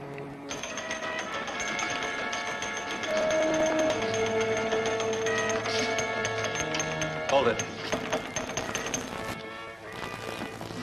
Yeah, that's high enough. What's this all about, Garrett? I want to hold this man here for a while. You can cut yourself in on the take. Yeah. You mean I'll cut myself in on a stretch in the big house? You're hotter than the chili pepper. I don't want any part of your business. Oh, calm down, Andy. Fritz Benham will be here with a message in a little while. And we can take this guy to a new hideout. Go there and sit down and keep your trap shut. Well, thanks, Inspector. Keep me posted. Craig. Garrett's got Uncle Cyrus. He forced us off the road and took Uncle away in another car. Now, take it easy, Sheila. I think I know how to find your uncle. Inspector Evans just phoned me that our prisoner, Tony, died suddenly after eating his lunch. Poisoned? Probably, but there's no definite proof yet. Dr. Layton was undoubtedly carried off to prevent him from reaching the district attorney's office before Tony could be put out of the way. But how will this help to find Uncle Cyrus? The police suspect Fritz Benham, a kitchen helper, of tampering with Tony's food, but he doesn't know he's suspected, and I'm going to follow him when he leaves the jail. He may lead me straight to the man who took your uncle.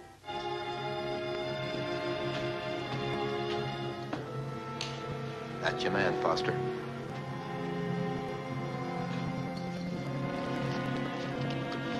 Thanks, I'll take over from here.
Hey, don't pull that fainting stuff on me. Hey, you better keep that window closed. Somebody might see us in here.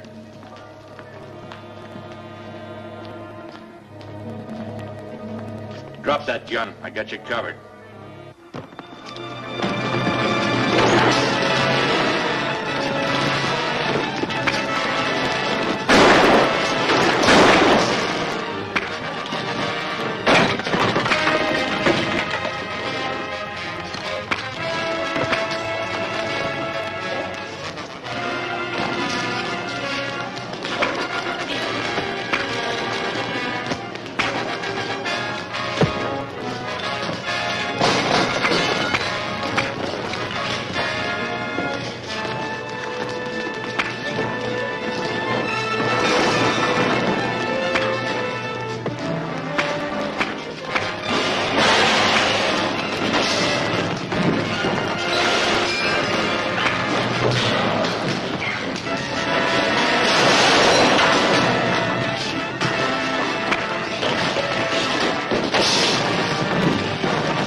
Dr. Layton rescued. Mysterious kidnapper still at large. There isn't a word about you saving the doctor, Craig. You're being too modest. Oh, it isn't modesty. It's just that I want to keep this as quiet as possible. So far, we've been able to keep all details of the jet plane out of the papers. I wonder if more publicity wouldn't help us catch the purple monster. No, I don't think so. He undoubtedly reads the papers, and the less information he gets, the better for us. If you're right, this story will interest him.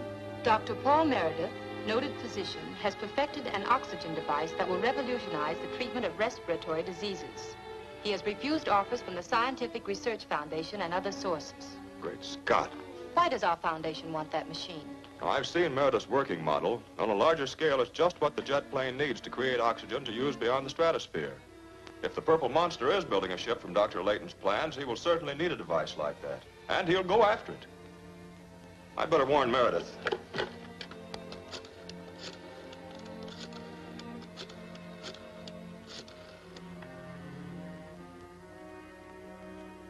Hello, Meredith. This is Craig Foster. I'd like to see you. It's very important. What lunch date? I didn't make a date with you. Well, there's something very funny about this. Would you mind remaining in your laboratory? I'll be right over. Someone called Meredith this morning and said I wanted to meet him downtown for lunch. The Purple Monster must be planning to get him away from the laboratory long enough to steal his machine. What are you going to do? We'll have to get Meredith to a safe place. I think perhaps you'd better take him to the observatory and wait there until you hear from me. I'm going to be in Meredith's laboratory when the Purple Monster arrives.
What have you learned about the setup of Meredith's laboratory?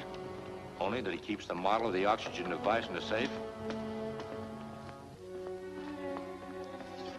Here. This electronic torch will cut through that safe like it was made of paper. Want me to go along? Oh, I'll handle it myself. Meredith isn't going to be there. You stay here and keep the men busy on the jet plane.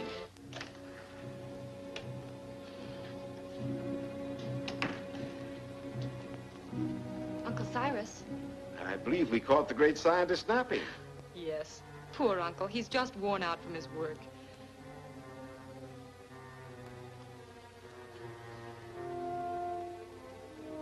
Anything wrong, Dr. Meredith? I don't want to alarm you, Miss Layton, but your uncle is not sleeping normally. I don't understand.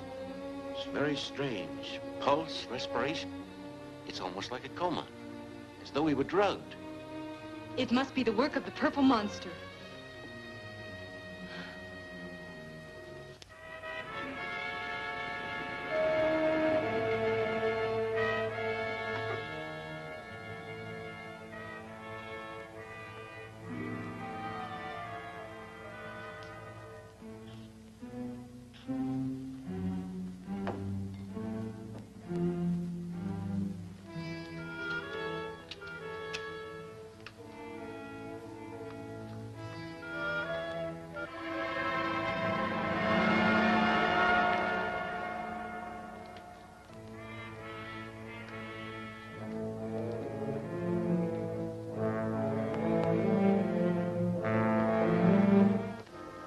expecting you this time. Put that thing down.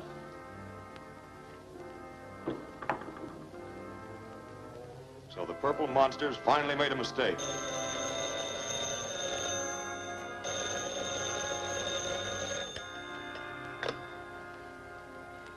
Hello?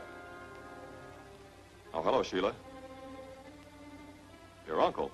Something strange has happened to him. He doesn't seem to be breathing. Dr. Meredith believes it's some sort of a coma. He says we should get him to a hospital immediately. Oh, yes, by all means. Phone St. John's Hospital and have them send an ambulance. Ask Meredith to go there right away and prepare for Dr. Layton's arrival. I'll be with you just as soon as I can take care of the situation here.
My entire plan is in danger.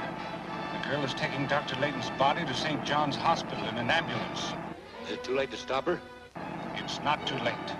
I'm driving back to the observatory. I'll meet the ambulance and stop it, but I'll need your help. All right, I'll get there as soon as I can. Good. Start at once.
Get away from that wheel.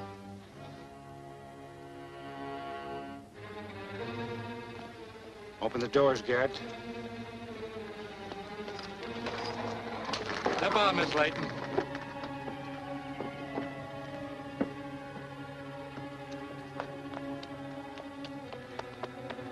Put Dr. Layton in my car.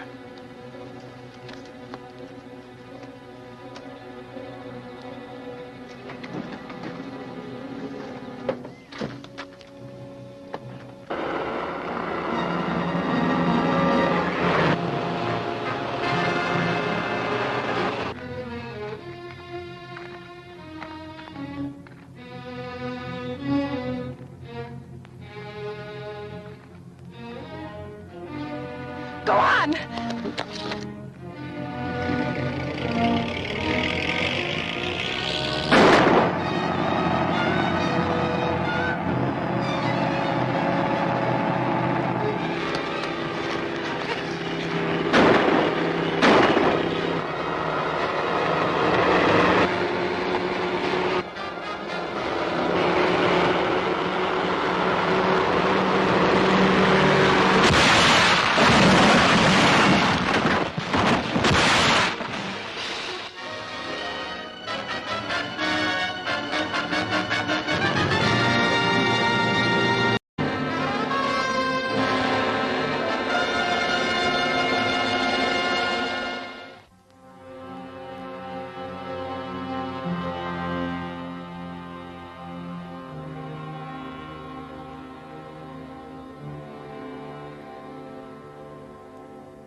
Foster and the girl may be here any moment. Get down to the cavern at once. Yes, sir.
Uncle Cyrus!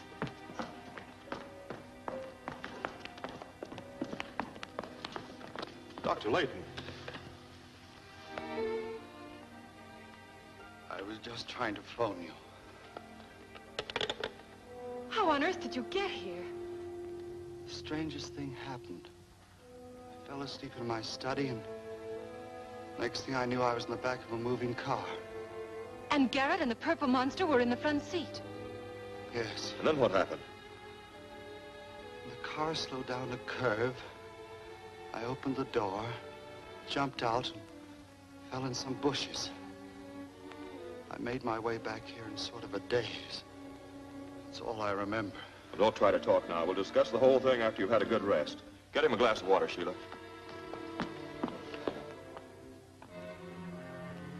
Foster and Sheila swallowed my story hook, line, and sinker. And you have nothing to worry about. No, not as far as they're concerned. But I'm behind schedule with the jet plane. I'll have to explain my reasons to the Emperor.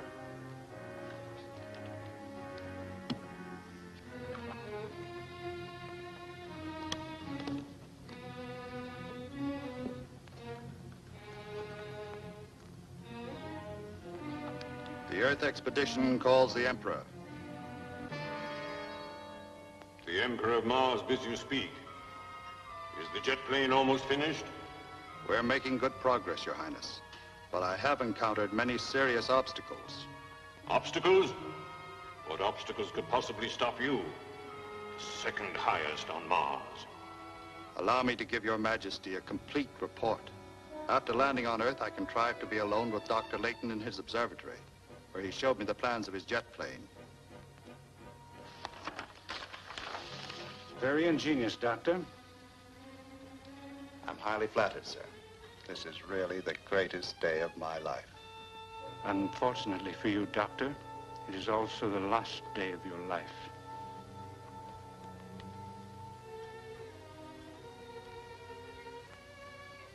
I beg your pardon. I'm afraid I don't quite understand. My people have planned for a long time to invade the Earth and enslave its inhabitants, destroying all those who resist us. I am a forerunner of that invasion, the advance guard. You must be insane. You must have injured your head when you landed. You better let me get you a drink. Stay where you are. I'm not mad. The invasion has only been delayed because of our inability to build ships that could land safely and return to Mars. Your plans have supplied that need. You see, I have the ability to kill you, enter your body and use it for my own purposes. Now I know you're insane. This capsule contains a specimen of the atmosphere surrounding Mars. Harmless for me to breathe, of course, but it will be instantly fatal to you.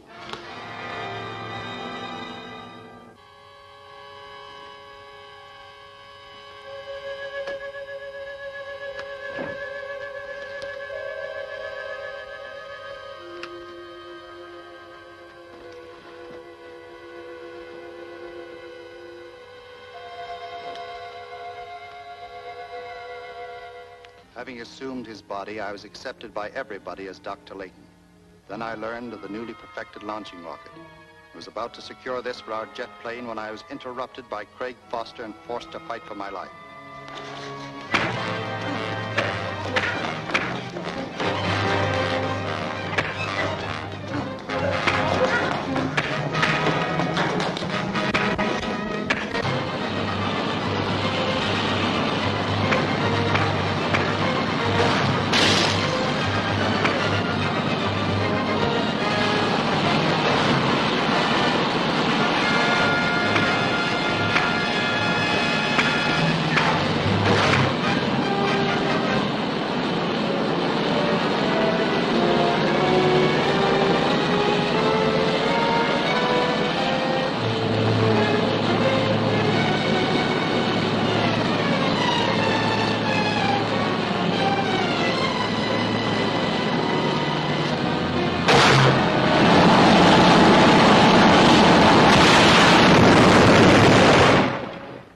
Foster has been a dangerous and clever opponent.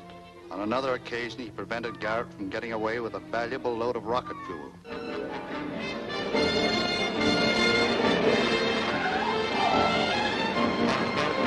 We can't outrun him. We're losing that oil. When you get to the top of the grade, stop.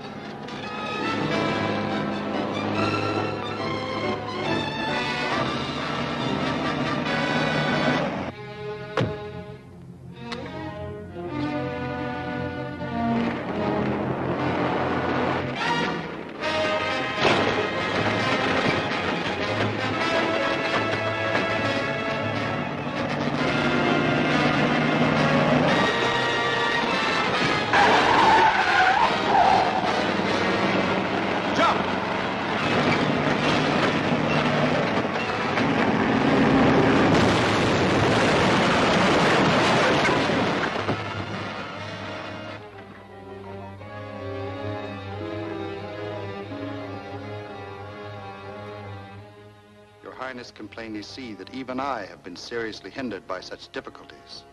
I can also see that this Foster person is endangering our plans. You must take steps to remove him at once. Your command is my law.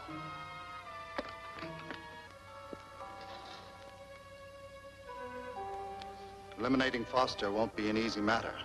It'll have to be done quietly and away from the observatory, so that I'll never be suspected. I know how that can be done. I have a secret apartment in town. I find it very handy to get rid of people who don't play ball with me. It's very easy. I simply take care of them by telephone. By telephone? Yeah. And if you can find a way to get Foster that apartment, after he answers that phone there, he'll never be heard from again.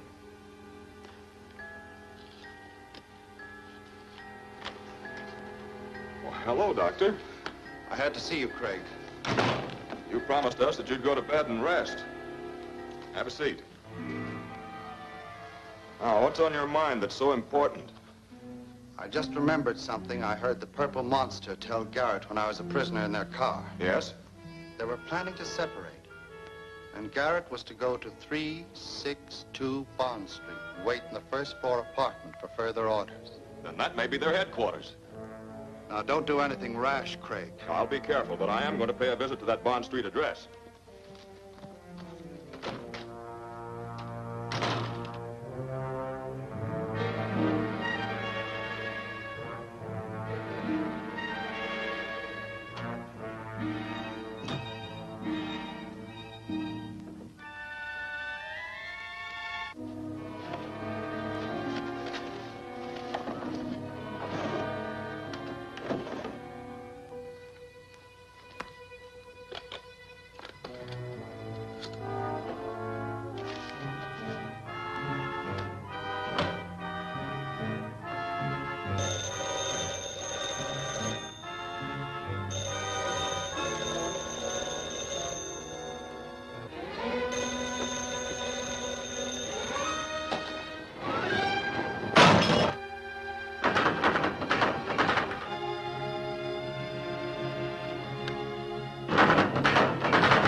we can be very grateful that you weren't killed, Craig. Did these murderers leave any evidence that might lead you to the purple monster? Well, I did find this in the room.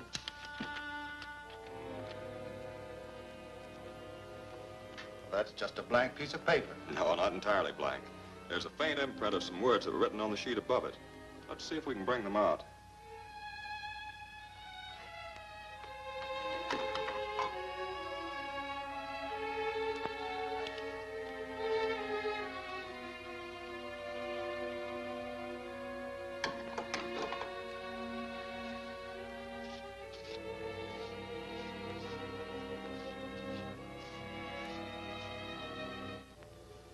Benjamin. Well, that must be Professor Benjamin, the inventor of the atmospheric stabilizer. But why should these men be interested in Benjamin or his device? Well, if the purple monster is building a jet plane, he'll obviously need some sort of a stabilizer to regulate the atmosphere and air pressure in the control chamber. Possibly you're right, Craig. There's no doubt about it. I'm going to see Benjamin and warn him at once.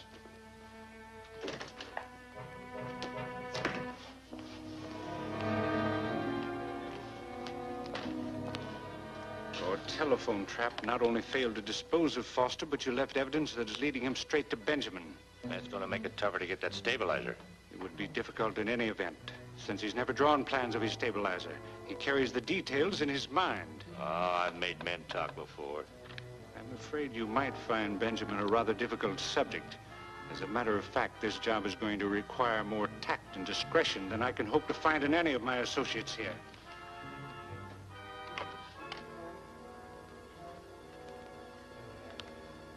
Purple monster calls the Emperor of Mars. The Emperor listens. Speak. I have encountered a problem, Your Highness, that is beyond the powers of my earthborn henchmen. I need my assistant, Marcia. Whatever you need, you shall have. Marcia will be dispatched immediately by X7. Are you making any progress on the jet plane? Excellent, Your Highness. The hour of Earth's conquest is near. You begin to understand my plan? I think I do. I'll calculate the exact time of Marcia's arrival, and we'll meet her at the same place I landed.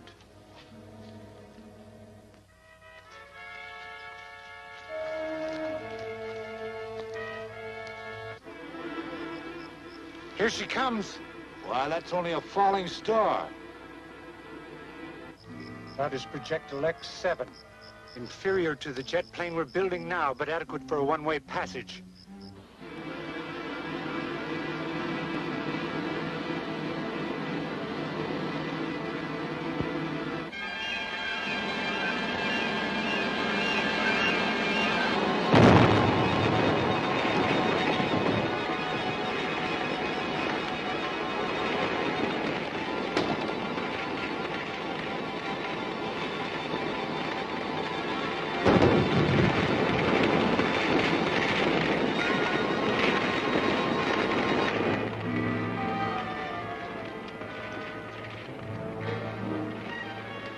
Welcome, Marcia. Thank you, Master.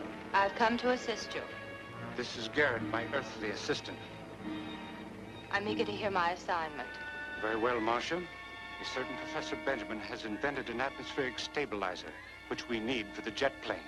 He has a trusted woman assistant. Whose body and identity I shall assume. That is correct. As his secretary, you'll be able to secure the necessary information from the professor regarding the principles of his invention. One important part, the dimensional magnet, has already been completed. That you must find and seize. I understand. I'll take you to his workshop in the morning. I appreciate your concern, Craig, but I think it's a waste of time for you to stay here and guard me. The purple monster will stop at nothing, Professor Benjamin. Or your life may be in danger. I'm used to working with death at my elbow. Step into the alcove.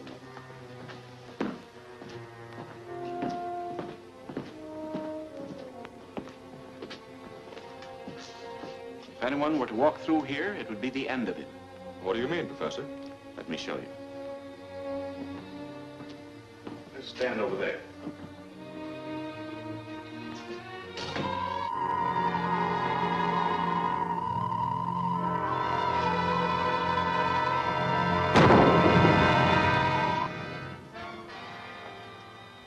that's amazing. The same thing would happen to a man. To me, if I weren't careful. Nevertheless, don't underestimate the purple monster. I won't. Well, I'll leave you now, Professor. Well, why don't you have lunch with me before you go? My house is just across the yard. Well, thanks, I will. I'll be back in an hour, Helen. You'd better lock the doors. Very well, Professor.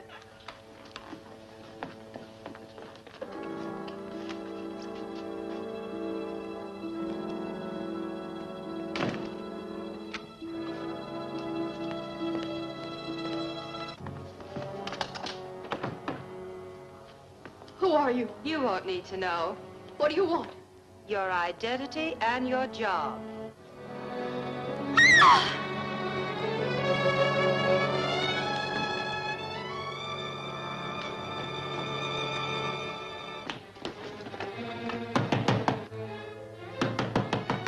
Helen! Helen! What happened? Helen, open the door. Break it down.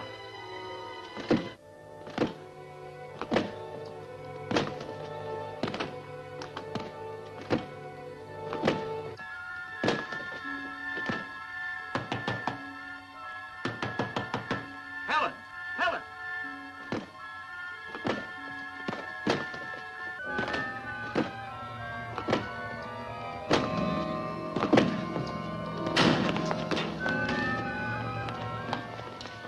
It looks as if she's fainted. Or got a shock. I must have touched the galvanizer coil by mistake. Stupid of me. Do you feel all right now? Of course. A little shock like that is all in a day's work. Well, if you're sure everything's all right, I'd better be going. But I'd advise you both to be very careful. We will. Goodbye.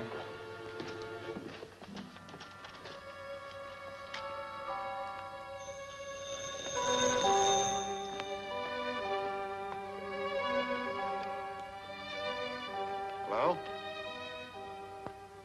Yes, I'm alone. You can talk. I have all the data on the stabilizer, and I found the dimensional magnet. You can send Garrett to pick them up. No, the professor's at a conference. He won't be back for some time.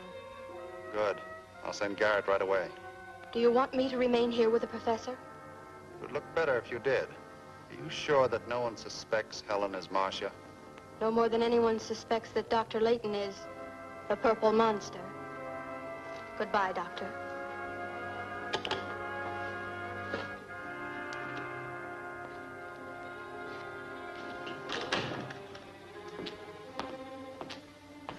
Hello, Professor. You're back early. They called the conference off, Helen. Would you mind going over to the house to see if a letter came from the patent office? I'd be glad to.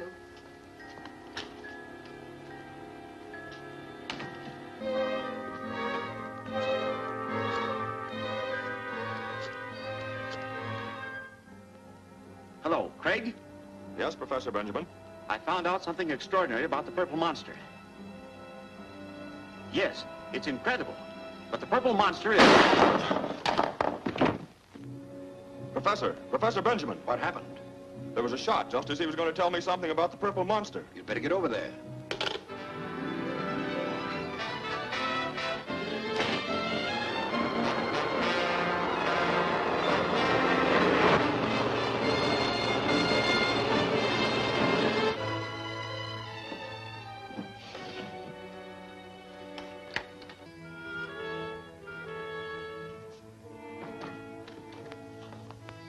What happened to him? I had to kill him. There isn't time to explain now. Here's the dimensional magnet and the data on the stabilizer. Good. Are you staying? I'll have to. They'd suspect me if I left. I'll tell them the purple monster killed him. Get those hands up. I'm so glad you're here, Mr. Foster. Who killed him? The purple monster, he moved. He's still alive.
phone Dr. Layton and tell him what happened while I tie up Garrett.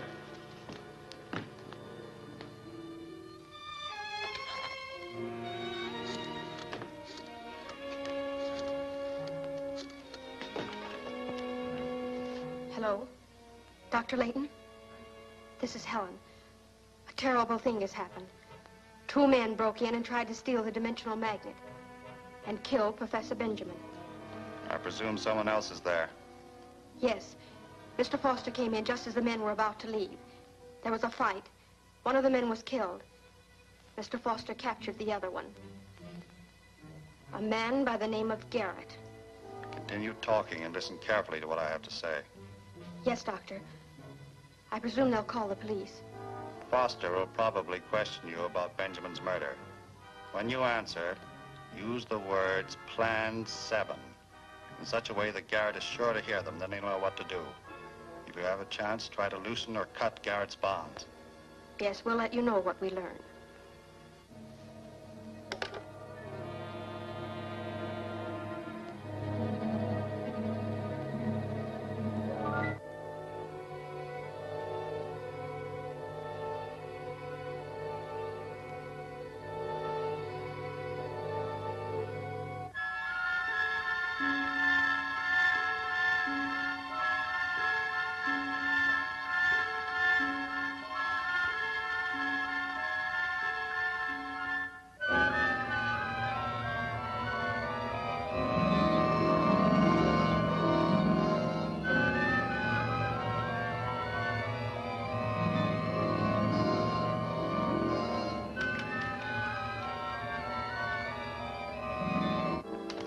You'll burn for this job, Garrett. Helen here was an eyewitness. Yes, I saw it all. He and the professor were having an argument about some Plan 7. Plan 7? Sure, I killed him. It was orders from the Purple Monster. Who is this Purple Monster? If he had any other name, I've never heard it. But if I'm going to the chair, I'm going to take him with me. Look, if I turn him in, will you give me a break? Do you know where to find him? Sure. I can take you to his hideout. And walk me right into a trap. Oh, no. Now, how can I do that? My hands are tied and you got a gun on my back. I may be a crook, Foster, but I'm no fool. All right, Garrett, I'll take a chance. I'll call Sheila and have her come over and stay with you until the coroner comes.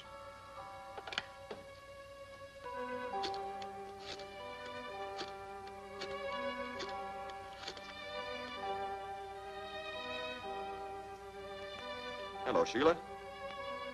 Professor Benjamin's been murdered. Murdered? Who did it? I can't tell you now, but why don't you come over to Benjamin's place and help Helen? She can explain what happened. Right. Now, where is this place? On Dunham Road.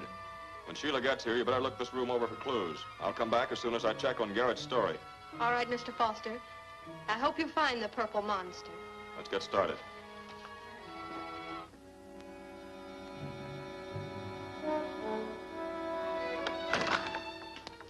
There's a car coming up the road. Get under cover. Don't shoot until I give you the signal.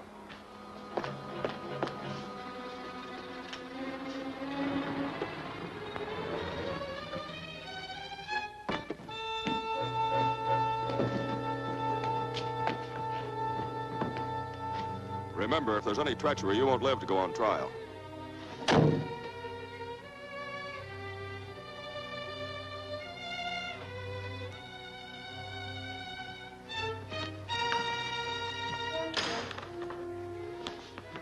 Well, Garrett, you brought us a visitor, I see.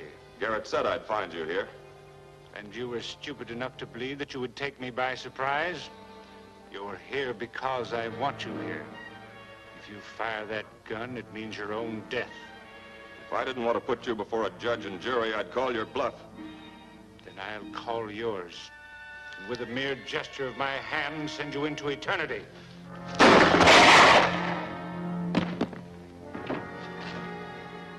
This time, put both your hands up.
Hello? Oh, yes, Craig. It's Sheila. The coroner was here. Helen went over to Benjamin's house, but she'll be back soon. Listen carefully. Garrett escaped. The rope I tied him with had been cut, and I believe Helen did it. She's the only one that had the opportunity. Watch her very carefully. I'll get there as quickly as I can. All right.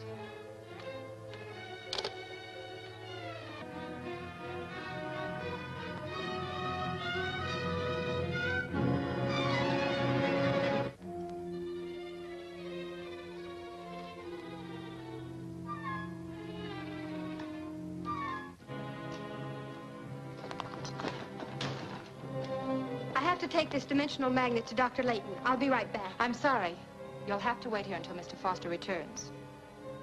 What do you mean? Someone cut the rope on Garrett's hands with those shears. Why, who could have done that? You should be able to answer that question yourself. You were the only one here. Are you accusing me of doing it? We'll find out who did it when Craig returns and checks the fingerprints on those shears. I have no intention of waiting for Craig.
I managed to save myself, but that strange girl was killed.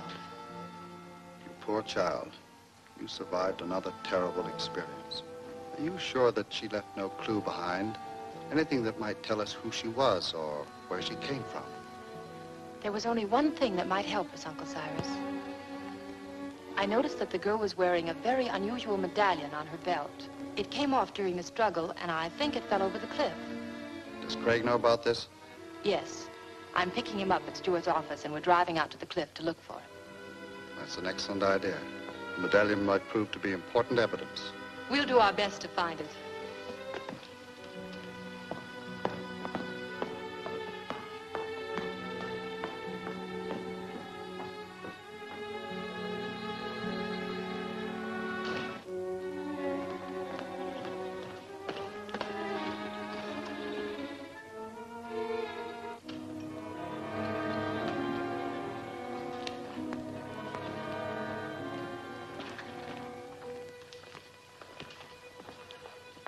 Anything wrong? Sheila told me she saw Marcia's transformation from Helen's body. Marcia's dead, so how can that hurt us?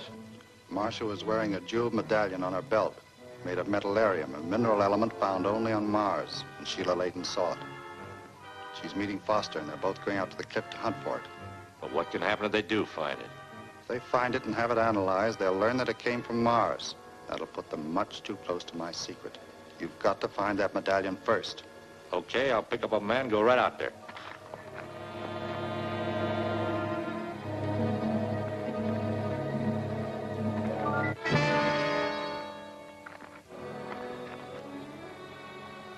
Here it is. Good work. Come on up here.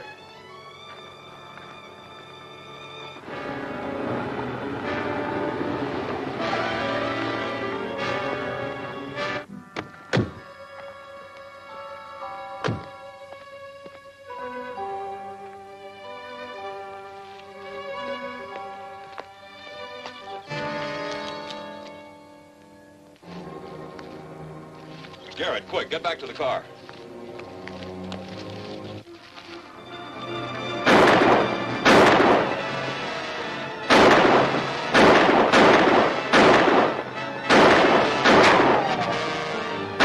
Try and get away, Mears.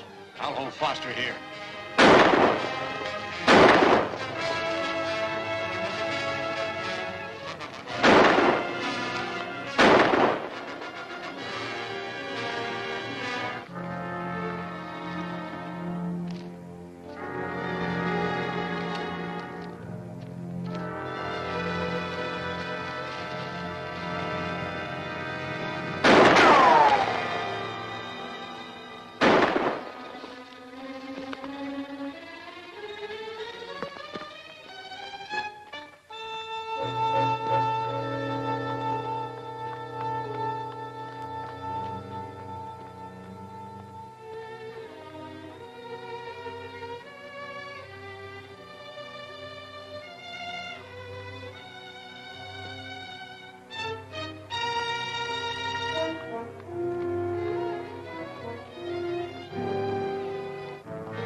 All right, lady. Get out.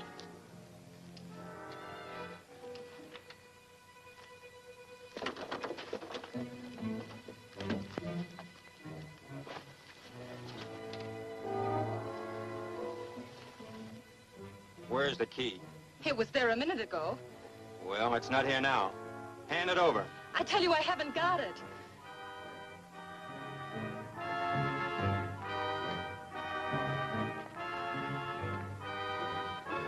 I want that key, and I want it quick.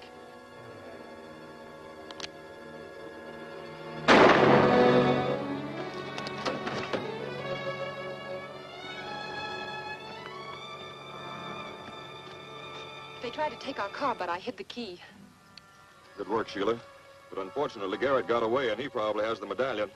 Either Garrett or this fellow here. We'll find out.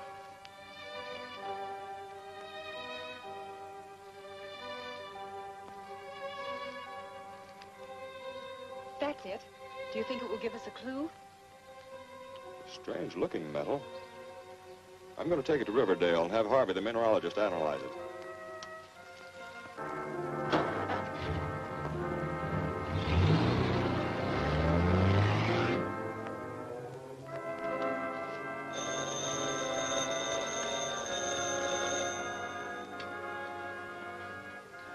Hello? This is Garrett. Ran into Foster and the Layton girl up the cliff. Mears was killed and I barely got away. What about the medallion? Foster has it. But I overheard him say he was taking it to some mineralogist by the name of Harvey to have it analyzed. Go to Harvey's laboratory and get that medallion. In case you need help, I'll be there as soon as I can. What do you make of it, Mr. Harvey? It's an unusual metal. Very unusual. Do you have any idea what it is? That's hard to say till I analyze it. How long will that take? Not long. If you want to, you can wait in the office. Thanks.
Your name Harvey?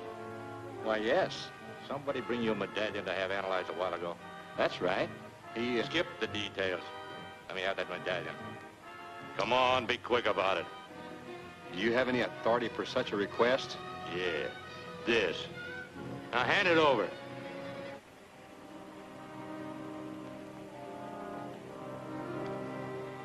Don't bother, Garrett. I'll take that medallion.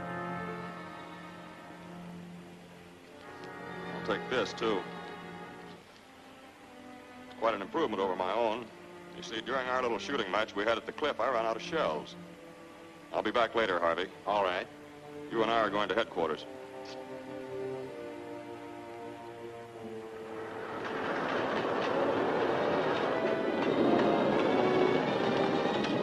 Well, Foster. How did you get in here? You overlooked a side door to the cooling room. I merely disposed of Harvey's assistant, and here I am. Now, if you'll be so kind as to drop that gun.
Harvey find out what the metal was in that medallion? Yes, a spectrum analysis showed that it was composed of a mineral element which has never been found on Earth, but is known to exist on Mars. Exactly where does that get us? To something very important. Harvey also found traces of carboxide gas in the cavities of the medallion. Now, that gas can be made synthetically on Earth, but science knows that it exists in its natural form on Mars. Well, that may be true, but after all, it's only a theory. Nobody from the Earth has ever been to Mars. But if someone from Mars had been on the Earth, this carboxide gas might be necessary for their existence. You realize how fantastic all this sounds? Yes, but fantastic is just the word to describe the purple monster and the girl who was associated with him. Sheila saw her emerge from the body of Helen, so it's entirely conceivable that the purple monster could merge into the body of a man. Craig, you don't believe that. I'll believe anything that explains this mystery, and I'm convinced that we've succeeded in linking the purple monster with Mars.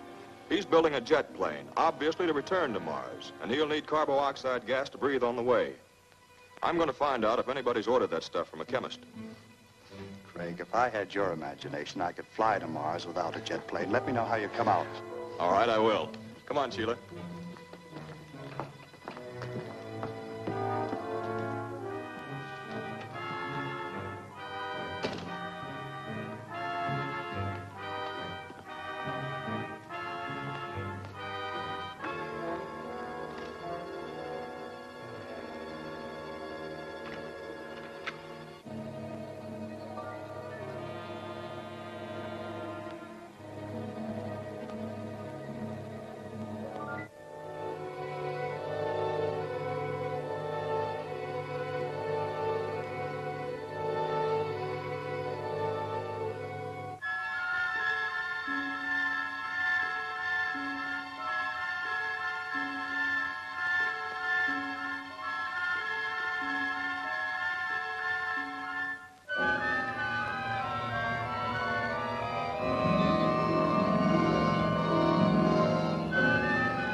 How are you getting along with the loading? Fine.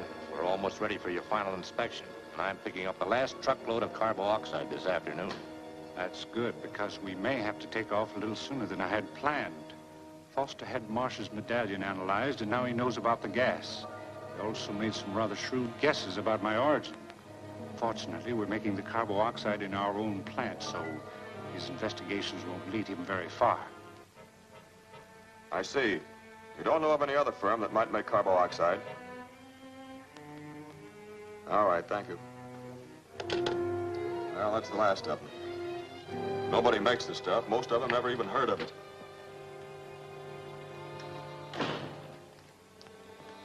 No luck? Luck? As soon as I mentioned carboxide, they looked at me as though they thought I intended to kill somebody. Well, you could kill somebody with that stuff. It's highly explosive and deadly poisonous. Well, I'm afraid we're through. World Chemical was our last chance. Incidentally, they did mention that the only unusual customer they had was some outfit that bought empty gas containers. Empty gas containers? Who was it? I didn't ask, but whoever they are, they're picking up a load this afternoon. Well, it's a long shot, but I'm going out there and look them over. If I learn anything, I'll call you at the observatory.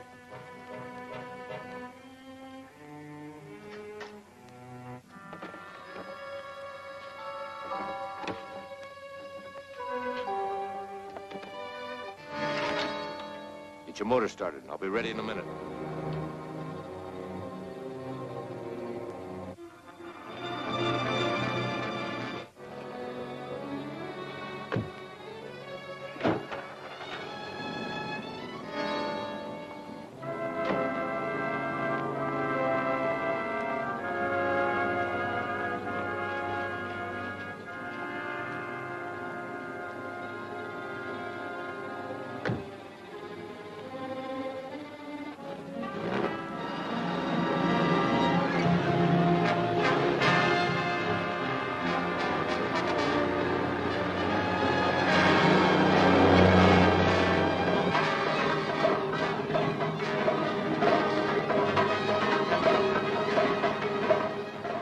like those containers are coming loose.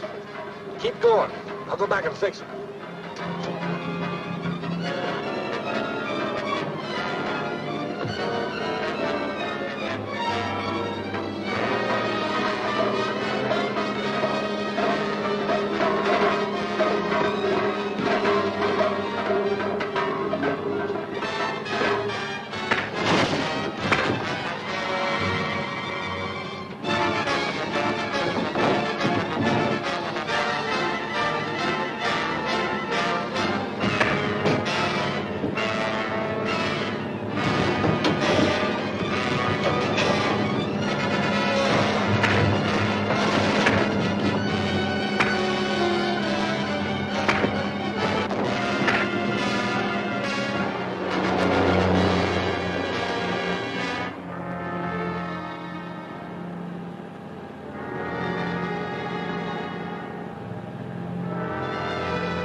Fix him? Yeah. Guess who was back there? Foster. Foster? Yeah, when I knocked him under the trailer. He's not gonna bother us anymore. Craig thought he'd better find out who was buying those empty gas containers. And you haven't heard from him since? No, he was to call here if he learned anything. Well, make yourself at home, my dear, and if you'll excuse me, I'll go on with my work. Go right ahead, Uncle Cyrus. I'll stay here and wait for his call.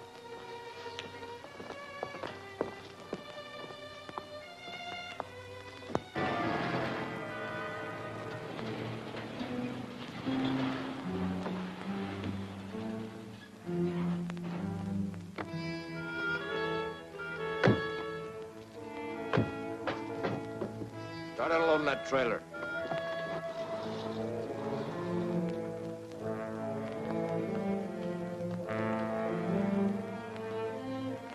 Boss wants you to phone him as soon as you get in. What's that gauge?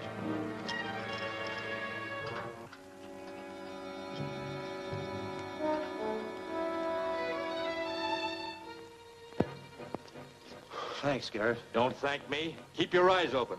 There's enough gas in this plant to blow us to bits.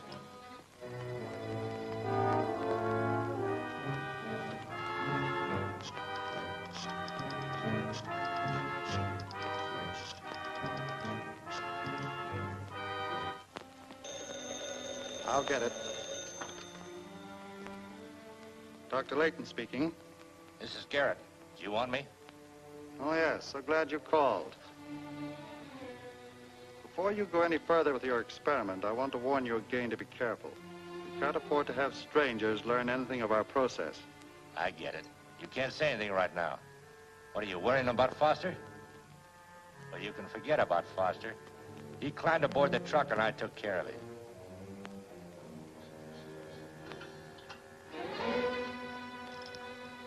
See you later.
telephoned, I counted the clicks of the dial and figured out the number he called.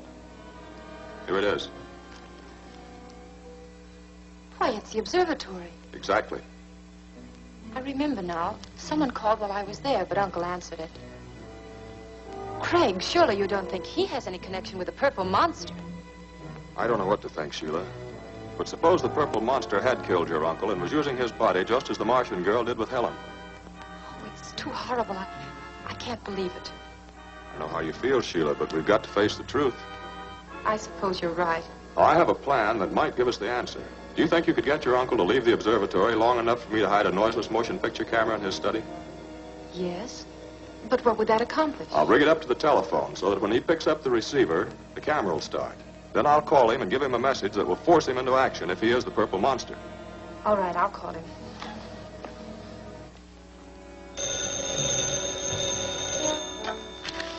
Yes? Oh, hello, Sheila. Uncle Cyrus, can you come over immediately? Mr. Stewart has some papers that need your signature. Well, can't they wait? I'm terribly busy.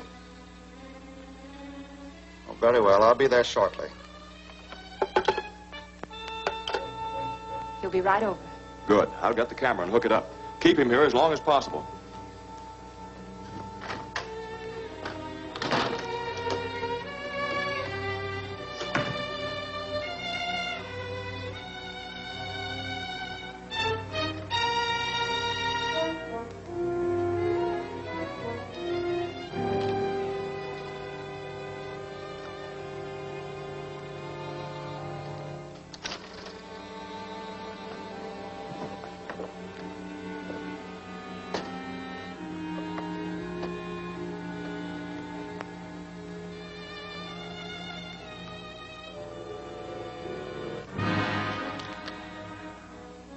Really, Sheila, I don't know what's come over you. These could have waited till later.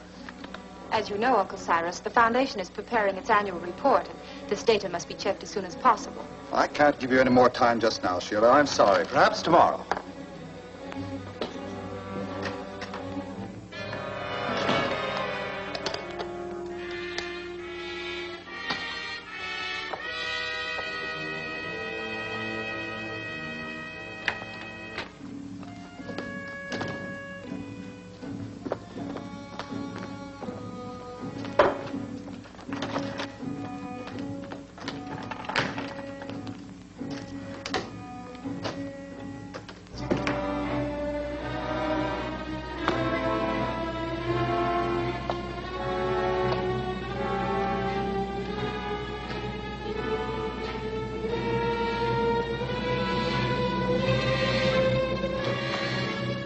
I've been so worried, Craig. I kept him here as long as I could. Everything's all set. I got out just one jump ahead of him.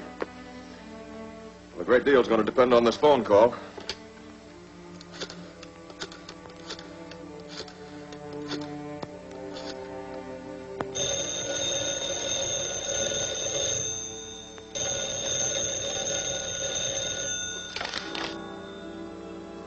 Dr. Layton speaking. You sure of what you're saying? I've just discovered the Purple Monster is using the observatory for a hideout. Positive. I'm coming over with a squad of men from headquarters and make a thorough search of the place. This is all very upsetting, Craig. Hadn't you better come down here alone and talk things over with me? Oh, there's nothing to worry about. The sooner the police take over, the safer we'll all be.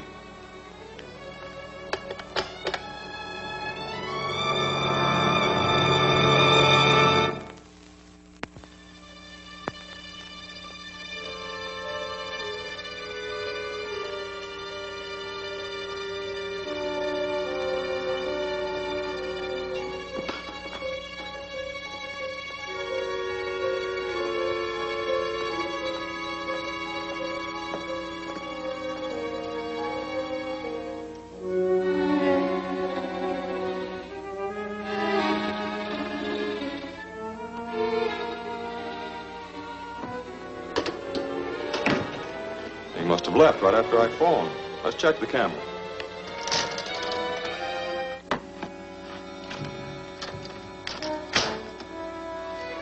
It worked. I've got to get this film developed immediately.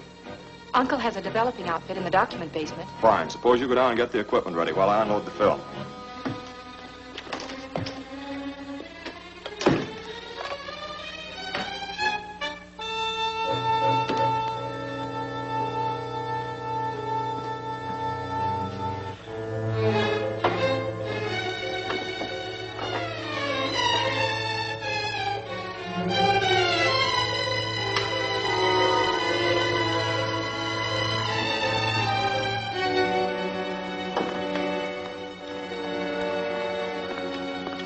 Everything seems to be in order, but I can't find the gyro compass. It's over there. I'm just going to... Someone's using the secret entrance.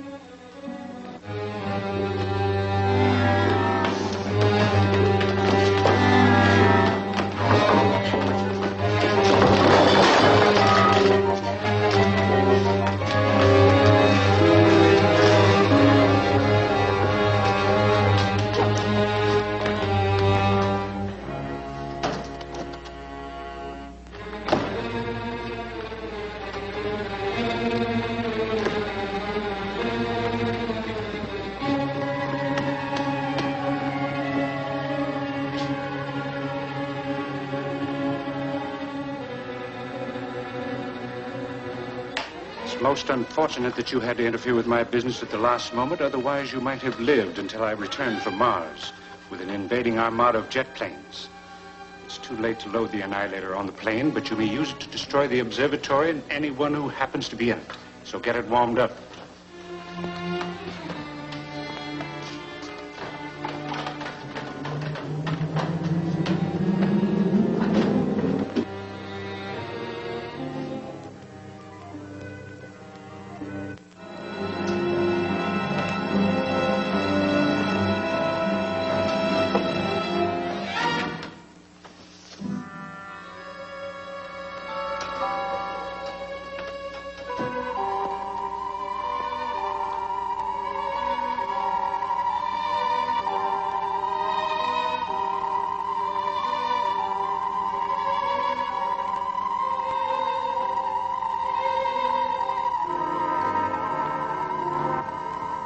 Garrett, get away from there. Where's the purple monster? I don't know. All right, untie her.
Well, Inspector, what do you think about it? Well, I'd rather not think about it. It's like a bad dream. It would have been a nightmare if that creature had escaped and brought back an army of purple monsters. That's right. We can be very grateful that the secrets of the jet plane remain on the Earth.